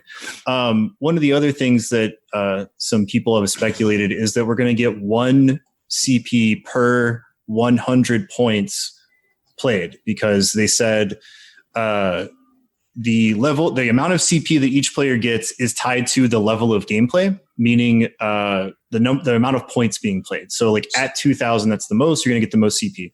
And so they're speculating 1 CP for 100 points, which means both players start with 20 CP. And it sounds like a lot. Sounds like way too much CP, but you have to keep in mind that we are going to probably be spending a little bit more CP in the pregame part. So you might still see most players go into round 1 somewhere between, like 12 to 15 to maybe like 18 if they're like really slim on pregame CP, right? And everybody gets it. So it's an even playing field. So it's like if I'm playing my Chaos guys and Rob is playing his Custodes, no longer is Rob gimped by playing Custodes and not being able to have the same amount of CP, because as we have seen, when you have a lot of CP and you can utilize all of your faction superpowers, like you have a pretty severe advantage over people who can't. The reason this is amazing is that, first off, GW brought resource management to our game, right? They did that for 8. That's the game. When I talk to people and they're like, oh, I want to play the game, like, but like I don't like stratagems. It's like, stratagems are the game. Look at the stratagems you like. That's your universal special rules of old. And now you need to pay into that paywall to get them. It brings so much advanced game theory to the game. That is so tight. GW, thank you for bringing that to us. Where they messed up and now they fixed is by attaching that number to the detachments, right? And so that looked good at first, and we've all gamed it. They even gave us more starting and more battalion because they realized like it was a little weird and they were addressing it in real time through FAQs. But now they've come to the conclusion, which I agree with, that is the incorrect way to assign CP. The correct way is pop. Everyone gets the same based on the size of the game. Mm-hmm. That is dope. Dope.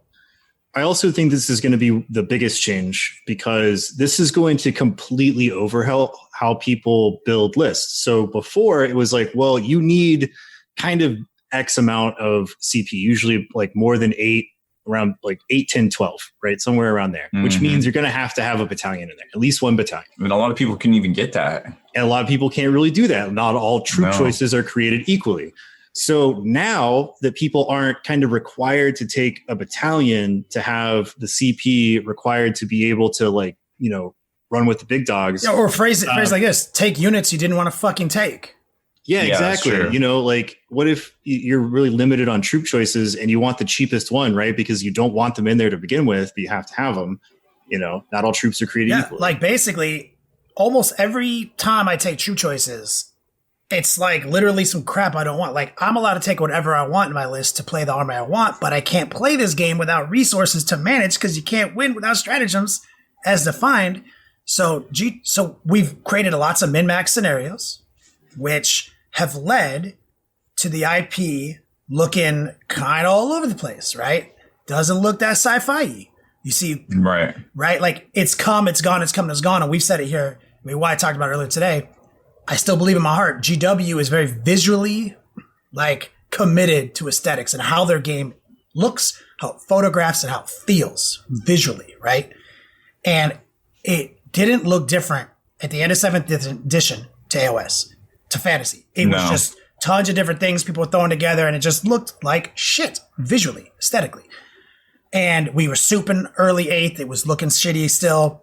We had a brief period where like, boom, enter all the sci-fi vehicles and everyone had all this cool shit and it looked real neat and it was real powerful looking. And then now it's slipped again, min-maxy, and it's kind of back to this. What Wyatt is saying to me, like, I'm just thinking in my head, I'm like, if I don't have to take shit I don't want to fucking take, and I can just play the things I want to play, and everything I purchase for my list has a very deliberate, like, reason to exist in my thinking on the battlefield, like, that supports the visual aesthetics of a sci-fi IP, where now, if the whole thing is I want 3 Lord of Skulls, because that's why it's jam, and now he's on the dick of Land Raiders, like, he doesn't have to make any decisions about crap he needs to bring in his army to authorize that. Like, he just I can have all of my toys. And that's, I mean, isn't that what we all want? Yes. We just want to play with all of our cool toys. Yeah. I think we're all 40K fat kids.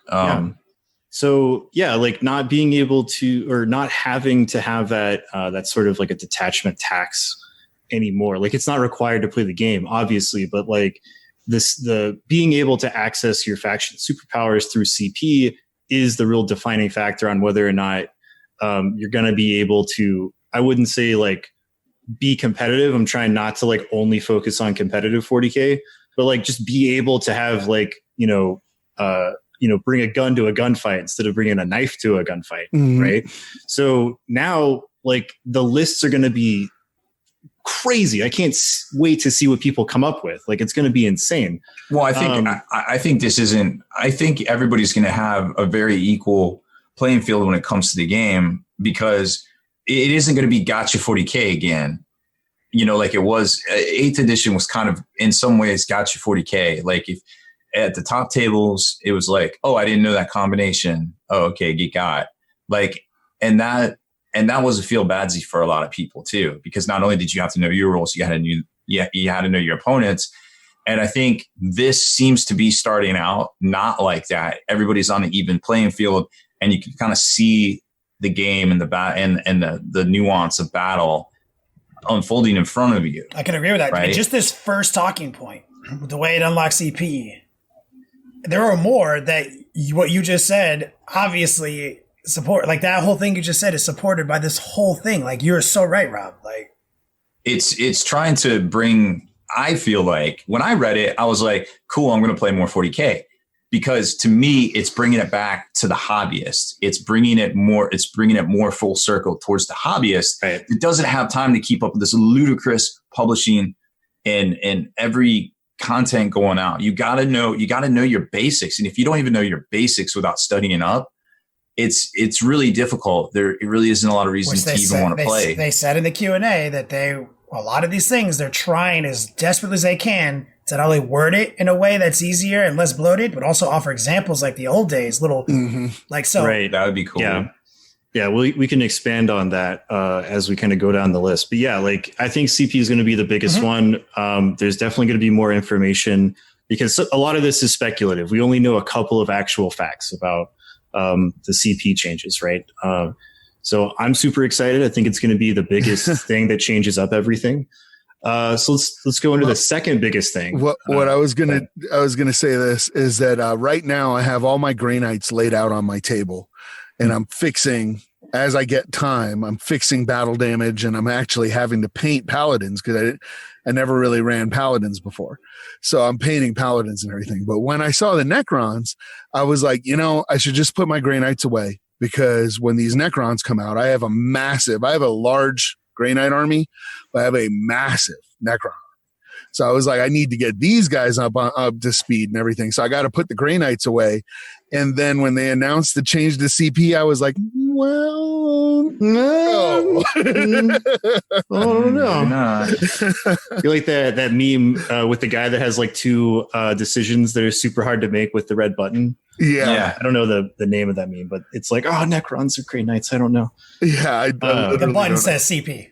Like, yeah, that's right. Right. CP. That's what it says.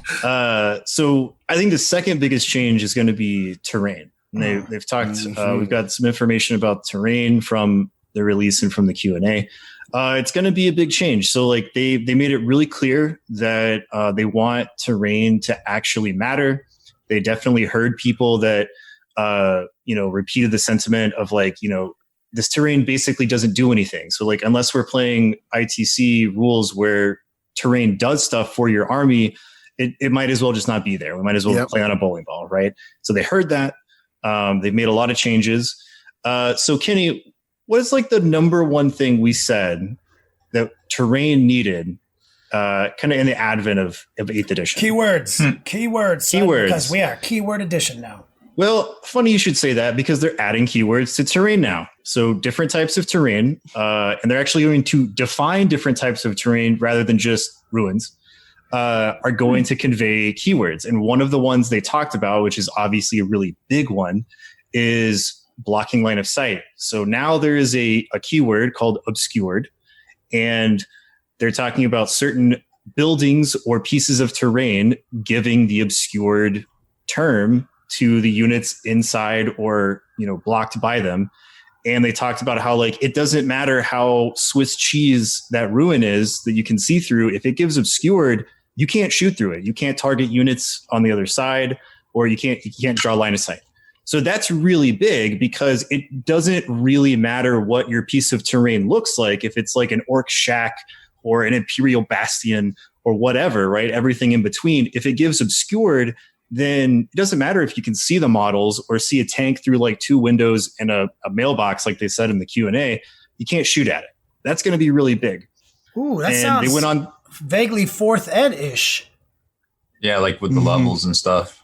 Yeah. Kind of something we also brought up, where you could just take 4th edition terrain, which almost did have keywords and apply keywords to them, and then obscured I feel like we said this the first month, the 7th or 8th. Yeah. So how about that? They also. Well, we don't know. All we know about Obscured is that they didn't expand beyond like it would like. Yeah, basically, people were like, "Well, how do we know what gives this, and what is the definition of obscured?" And basically, they had expounded that like in the new rulebook, there's going to be an appendix in the back where you can quick reference like every single little thing. Yeah, like that part was really cool. So basically they said that like 95% of all rules interactions will be covered in the core rules pages, and everything else, even down to like the weird, wacky rules gamey interactions, can be found in the appendix. Like that's really good news. To the chat real quick, the Warp, he's like, Warhounds, you mean smaller ones? We don't know yet, but I would speculate, right, that keywords currently in 40k say things like, they list a bunch of unit types like biker, infantry, blah, blah, blah, right? I would imagine that when you see these rules actually on the page, there's going to be a few of them in there. And they might have different impacts at different growing levels, like tank, Titanic, infantry, biker, monster. You're going to see the key words and what they affect. So you might have one like Obscurement that is the biggest, most obscuring, that covers like tanks, monsters, infantry, and below, right? But then you might have other ones that are just literally infantry only, right? That's what I would speculate.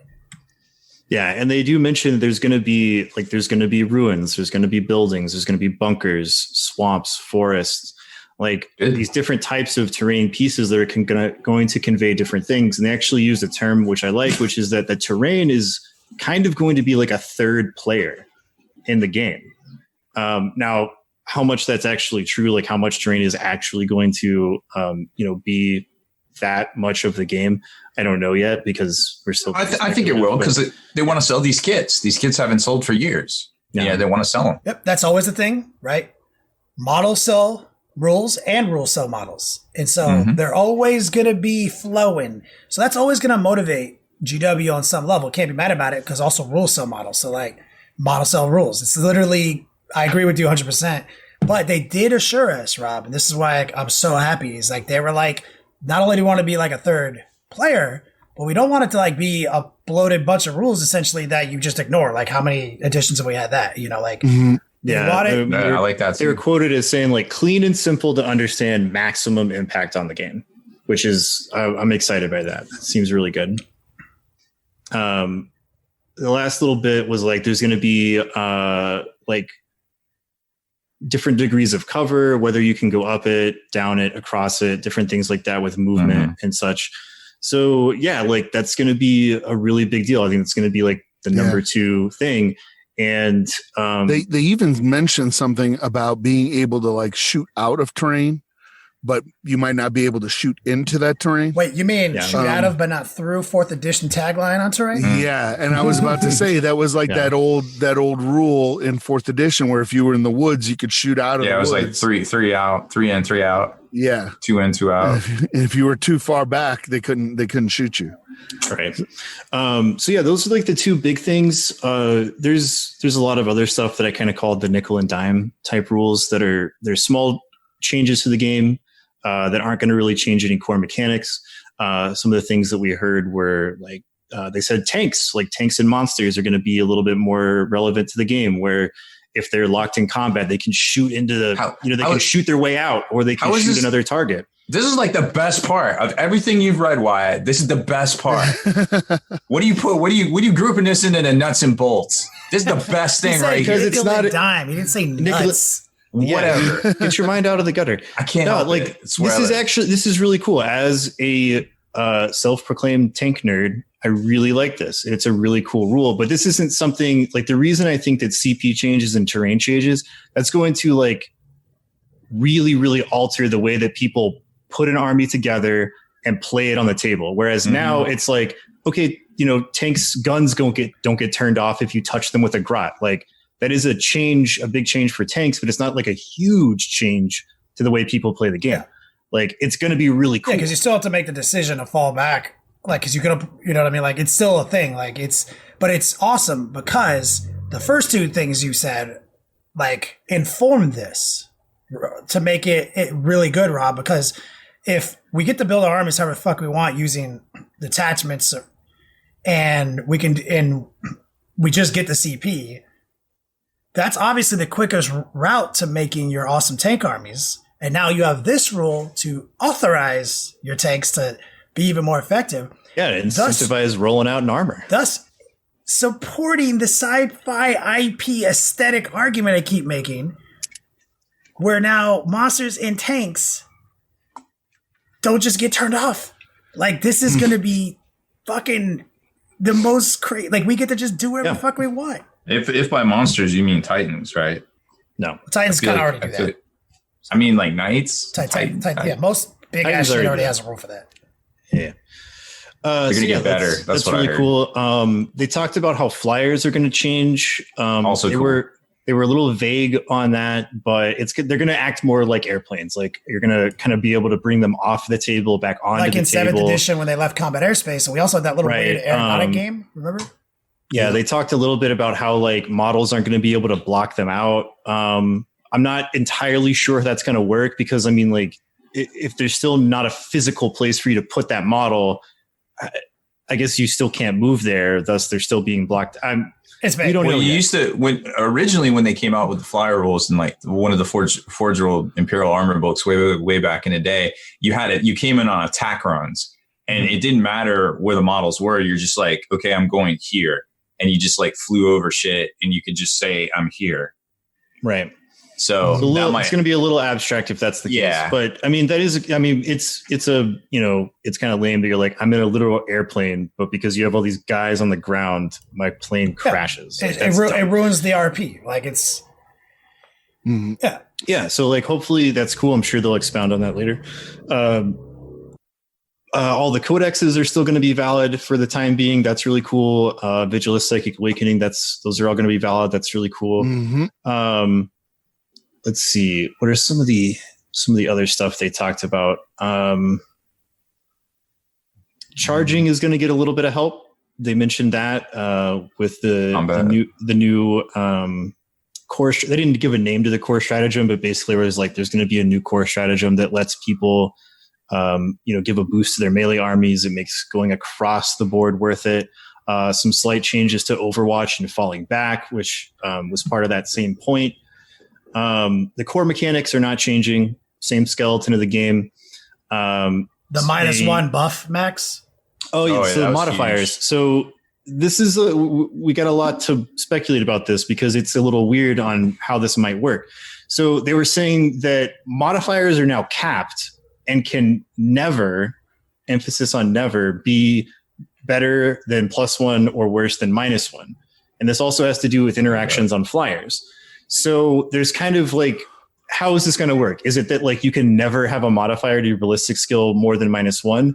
Or is it that like you can't have a debuff in your stat block that conveys more than a -1? So like you're never going to be able to have, an Alatok flyer with lightning fast reflexes that's -3. You wouldn't even take an Alatok flyer because they don't stack the craft world and the hard to hit. Right, world. Yeah. But if you are, say, shooting at a flyer that's -1 to hit from being a flyer, and you have a heavy weapon and you moved, that's a -1 to your ballistic skill. So it could still be -2.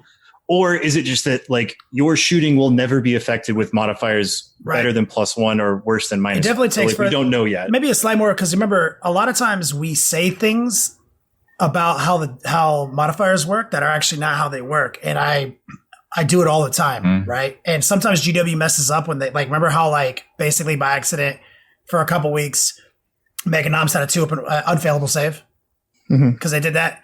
So if it says like can never, like is it when the dice is being thrown? Because most modifiers are actually attached to a die roll, right? And so if they're saying could never, do they mean the instance between us and the dice thrown can never be beyond +1 or -1? Or are they saying a unit by unit basis? So we're gamers. We ask these questions. There's no bad questions here. You know what I'm saying? So that's just something to throw out into the world. How it's going to be interpreted, no one knows. Oh, they'll tell us. So yeah, I mean, like it'll be in the rule book. Obviously, we just got to wait and see. So it's like it's interesting. Like I like that they specifically stated things about like Eldar flyers. or like it was to address the dominance of Eldar flyers, where it's like things are like -3 to hit and stuff like that, right? And well, that was just a lot of people have talked about like they don't like the stacking negative modifiers. -2 to hit is really shitty. It's a terrible. Right. It's too much. It makes every time you roll dice annoying, and so this cap makes a lot of sense. Right. And then on top of that, they said that everyone will always hit on 6s. There will no longer be instances in the game where you simply cannot interact with a model because of negative modifiers, which is probably pretty good. They kind of sold us on 8th edition of like everything can interact with everything, even if it's really hard to do so. So that's pretty cool. They addressed the morale phase. They wanted to make that more relevant because it's basically ignored all the time. Like you got to kind of watch it in like higher level play, like remember to do it, but it's still kind of hard to fail. And then like in casual play, most people just like forget the morale phase exists and they don't even roll for it because it's so meaningless most of the time. So them kind of like reworking that and making it a larger part of the game.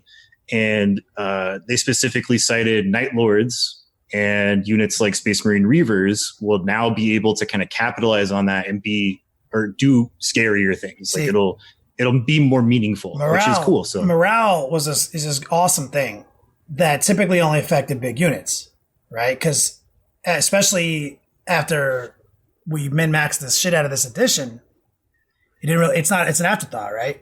And for the most, but whereas like I love the morale phase because it speeds the game up. Like if things die quicker, I love that, right? So I'm wondering what the effects of cumulatively of what we've discussed. Like, for example, if I just take the shit I want, but I still want troops because it reset that like troops still going to matter. I promise you. Yeah, they said that troops are still useful for their battlefield role, which is OBSEC. So like you're not required to take them for CP stuff anymore, but they're still pretty useful. And that incentivizes me to take bigger squad sizes. Like I don't necessarily want 3 little bitch ass squads. I might want like 1 beefy squad, to do this very specific task. Now suddenly they're more sensitive to morale. So like I'm wondering where the middle ground is going to be, how we're going to game that. You know what I mean? Which also, speaking of gaming squad sizes, they talk about blast, right? Oh, this is huge. Yeah, so the blast thing is another interesting kind of new keyword. They didn't really, again, they're being vague as they do. So we don't know what they said, like max rando shots, right? Yeah, but they didn't say all random shot weapons. They just said like that was like an idea that they put forward that like random shot weapons will be able to do max shots against hordes. They did not specify what that meant. And some like people asked them and they were like blast, obscure, some of these other new keyword ideas that we're introducing, they're all going to be explained in the appendix of the new rulebook. So we were kind of thinking that like a unit that contains 10 or more models is like well, that's what it is in blast, right? That's what it is in Sigmar. There's right. always the reason I profile. say a unit that contains 10 or more models and not a unit that starts with 10 or more models is because that leaves it less open for like gamifying it. So if you have a unit of 10 Space Marines and you kill one with like a Thunderfire cannon or a mortar or something, you no longer get the blast rule against them. But if you're shooting at a unit of Orc Boys that has 15, you're still going to get that until they're down to 9. Like it makes more sense that way to be less like, so it's like if it was a unit that started with 10 or more models, then you're going to get blast until like for every shooting phase against it, which is probably too much. So we'll have to see what the wording on that rule actually is and like how many models need to be in the unit. Yeah. And what all gets it. But it is really interesting and it will help out the like, oh man, I'm fighting Tyranids and I keep rolling double ones on my whirlwind. So like, I'm just never going to be able to kill all these like Hormagaunts. Right. So it's good for the game. Like I'm excited by that. Totally badass. Let's see. Rob, what is the sort of like small batch RPG type campaign that Age of Sigmar has? Is it called something Path to Glory, right? Path to Glory, yeah. Okay, yeah. So we have this new thing called Crusade, which is sort of like the 40k version of Path to Glory. Like it's a way to start small work your way up to being big in like an escalation standpoint, or just have like, a skirmish type play style of 40k, but it has RPG mechanics where you guys can like level up, you can earn loot, they can get damage that'll carry over into the next time. They mentioned like, oh no, what if I lose and my captain died? And they're like, well, put him in a dreadnought next time. And he's a dreadnought. So like that part is interesting. Like it's not really what I'm super interested in, but I think it's a cool idea. And I think a lot of people will latch onto that as a way to play like cool skirmish level 40k and also have like some story there, some RPG elements. That's more than just like kill team, which is just like squad versus squad tactic skirmish game. Which I guess is getting squatted by the sounds of this. I don't know if they talked about it in the Q&A or not. I think they mentioned it in the main release because they were like, oh, but what about kill team, you ask? And then they said something, but I didn't pay attention to that one. Yeah. So you might, if that's your jam, like if skirmish level 40k is your jam, you might want to look that up to see what's coming down the pipe. But I think what they said is it's not going anywhere. Well, I think they're transitioning into Lunchhammer because I think and again, this is just speculation and me just kind of looking at what they're putting out there and like their post about the 9 things you should know or whatever. Yeah. Chat says that it's not going anywhere. So kill team is here to stay. Right. But remember, I'm saying as like a separate standalone, perhaps, because in Sigmar, there's different games in different point games are called different things, and they have different.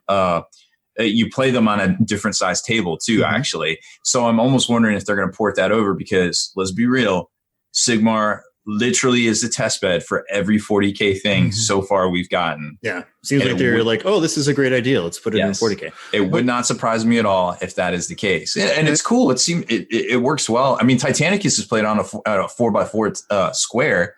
And so that other little sliver of space on a 4x6 table, you basically put your command terminals and stuff, which is really neat.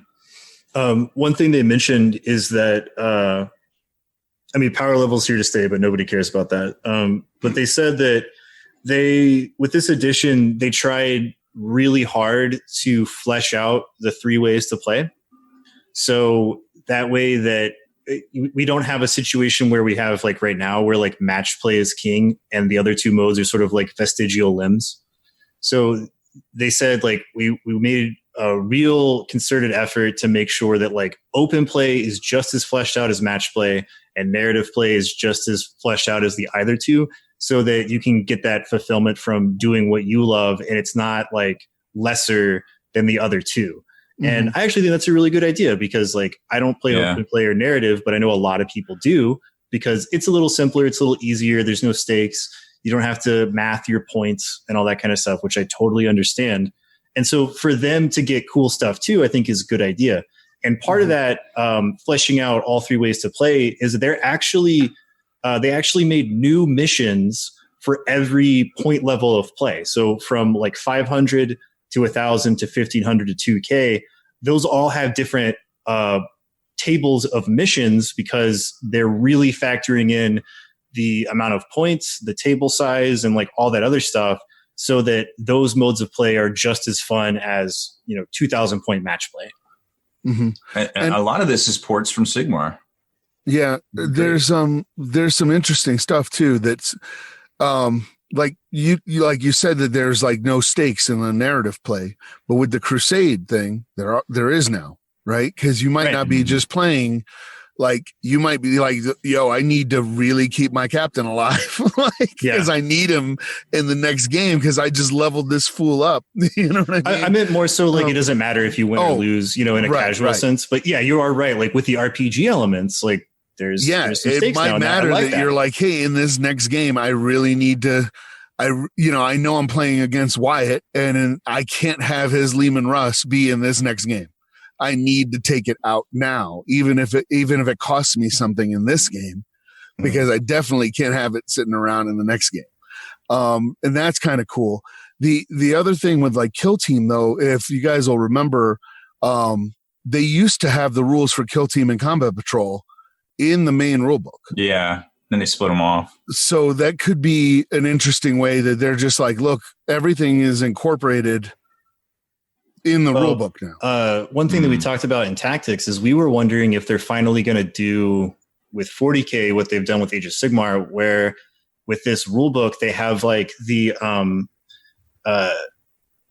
fluff and the rules and the mission section, and then they have like a secondary book which is like your like specific match play book, kind of like they did with Age of Sigmar, where they have like the main core rule book and then they have like the second little general's handbook, right? Like the little secondary book that comes with the core rules, right? So they might immediately come out with some like points changes or something for that, but they haven't done that ever with 40k, but they might do it now since that's been popular with Age of Sigmar, so that like they planned some changes to go hand in hand with this new rules release. And so that way, like our books are all like still valid. It's just that like the points are going to be slightly altered for this new release. And that would be kind of cool, just so you're not hauling around all the fluff and pictures and stuff in the big rule book. You could just have your smaller, just the rules for match play rule book. Yeah. That you need to haul around with you. So something that I haven't talked about yet on the site is the fact that I was able to figure out, they actually like movie. I guess I did talk about that today. I put that post out today.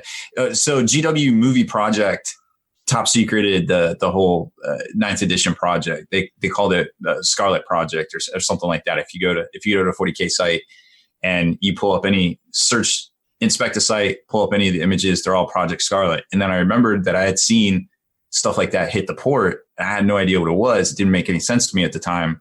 So I didn't pay attention to it, as intended. So, but when I went back and I started crunching the numbers on it all, it looked like a lower number because the 40k rulebook's like £3.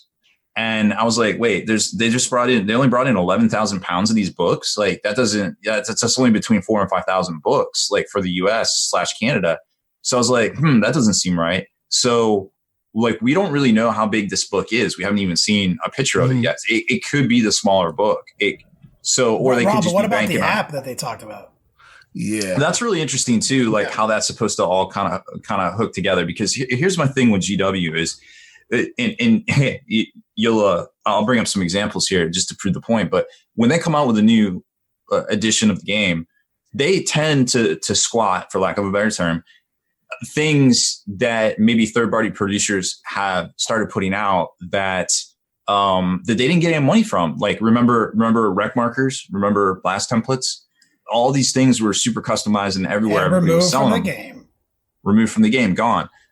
You could almost maybe say that about them changing if they do change the battlefield size, to a less conventional measurement than what we're used to and what all these, mats have been sold out there for.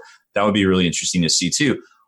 Also, maybe they're actually going to do it. And they're actually going to put out this app after all the promises and all the years of it falling by the wayside, and maybe as an affront to Battlescribe, which, we don't know, but we have seen it in the past. It is not out of the realm of possibility. And it may actually, you maybe need to use it in your games to play your games. But I think they said it was going to be more like Azir for 40K or for Age of Sigmar, which is just basically another way for them to sell content. But also it is very useful to keep track of your armies in it. Mm-hmm. There's pictures of everything. You can pull up your war scrolls. You can pull up the base rolls. And you can build your armies. It's a really cool idea. This is something we've wanted for a while, like some kind of app that tracks different things. Because like if they have an app with a list builder in it, that means that they can now collect data on what types of lists people are building. So they can look at like, hey guys, like literally nobody is using, racks. Like maybe we should look at racks. Like maybe they're bad. Or like, hey, everybody who's playing this is taking Centurions. Like maybe there's something a little bit busted about Centurions. Love that speculation. Somebody who's been doing that for years and has an incredibly well-balanced game is Corvus Belli. Their list builder and tournament organizing app is all built into one thing, and they track that. And they actually talk about this every year at Adepticon about like upcoming balance fixes. Like, hey, we noticed that like nobody is using these units. And so we looked at why. And it's like, well, maybe it's because they're bad and then we fix them. Or maybe it's because the models are really old. And so we make new models with new rules to go along with it. Exactly. You are talking about using the data, player source data, to in real time not only get better sales, but predictive sales as well. And they can tie that right into the warehouse. It's very smart. The only downside is this is all predicated on the fact that it's going to be a good army. It has to be value, as Rob always says. So if they do what I'm afraid they're going to do, which is they take their terrible, awful 40k list builder that uses only power level and port that into this app without doing any extra legwork, nobody will use it. Yeah, nobody will use it. But if they make a killer app that is a competitor to Battlescribe, then, well, it's the official app and all of my codexes are on there. And it's this really good list builder that's just as good or better than Battlescribe. People will use it. And then that way they can do what they need to do. And recently,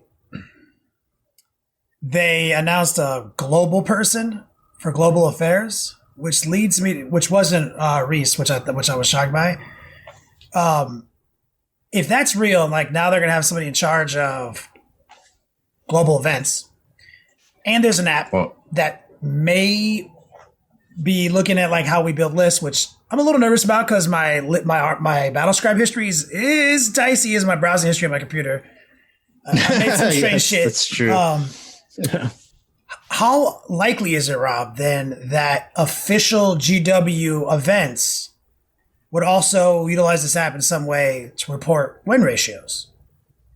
Who's doing well? Well, I think in theory, you could do a lot of things if you have this technology and they have put the development into it. But traditionally, we have not seen that from them yet. That level of funds, that level of development, it hasn't been there. I was going to say, like, that would also require them to have not only a great list builder, but also an app that's better than BCP.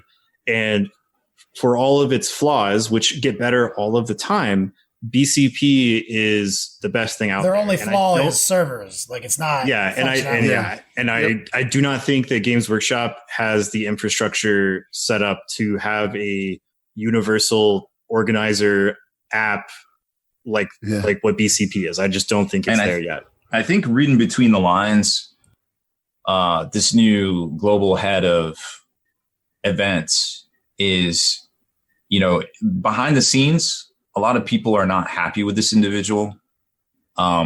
He's not well trusted.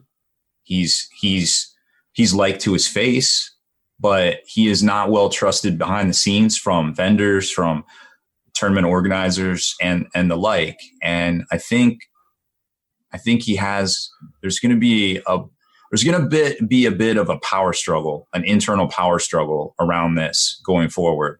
There's a lot of folks that I've talked to that are not happy about this. There's a lot of folks that I've talked to that just don't like being part of anything he's involved with. Then again, he's put on a great event for a number of years regionally.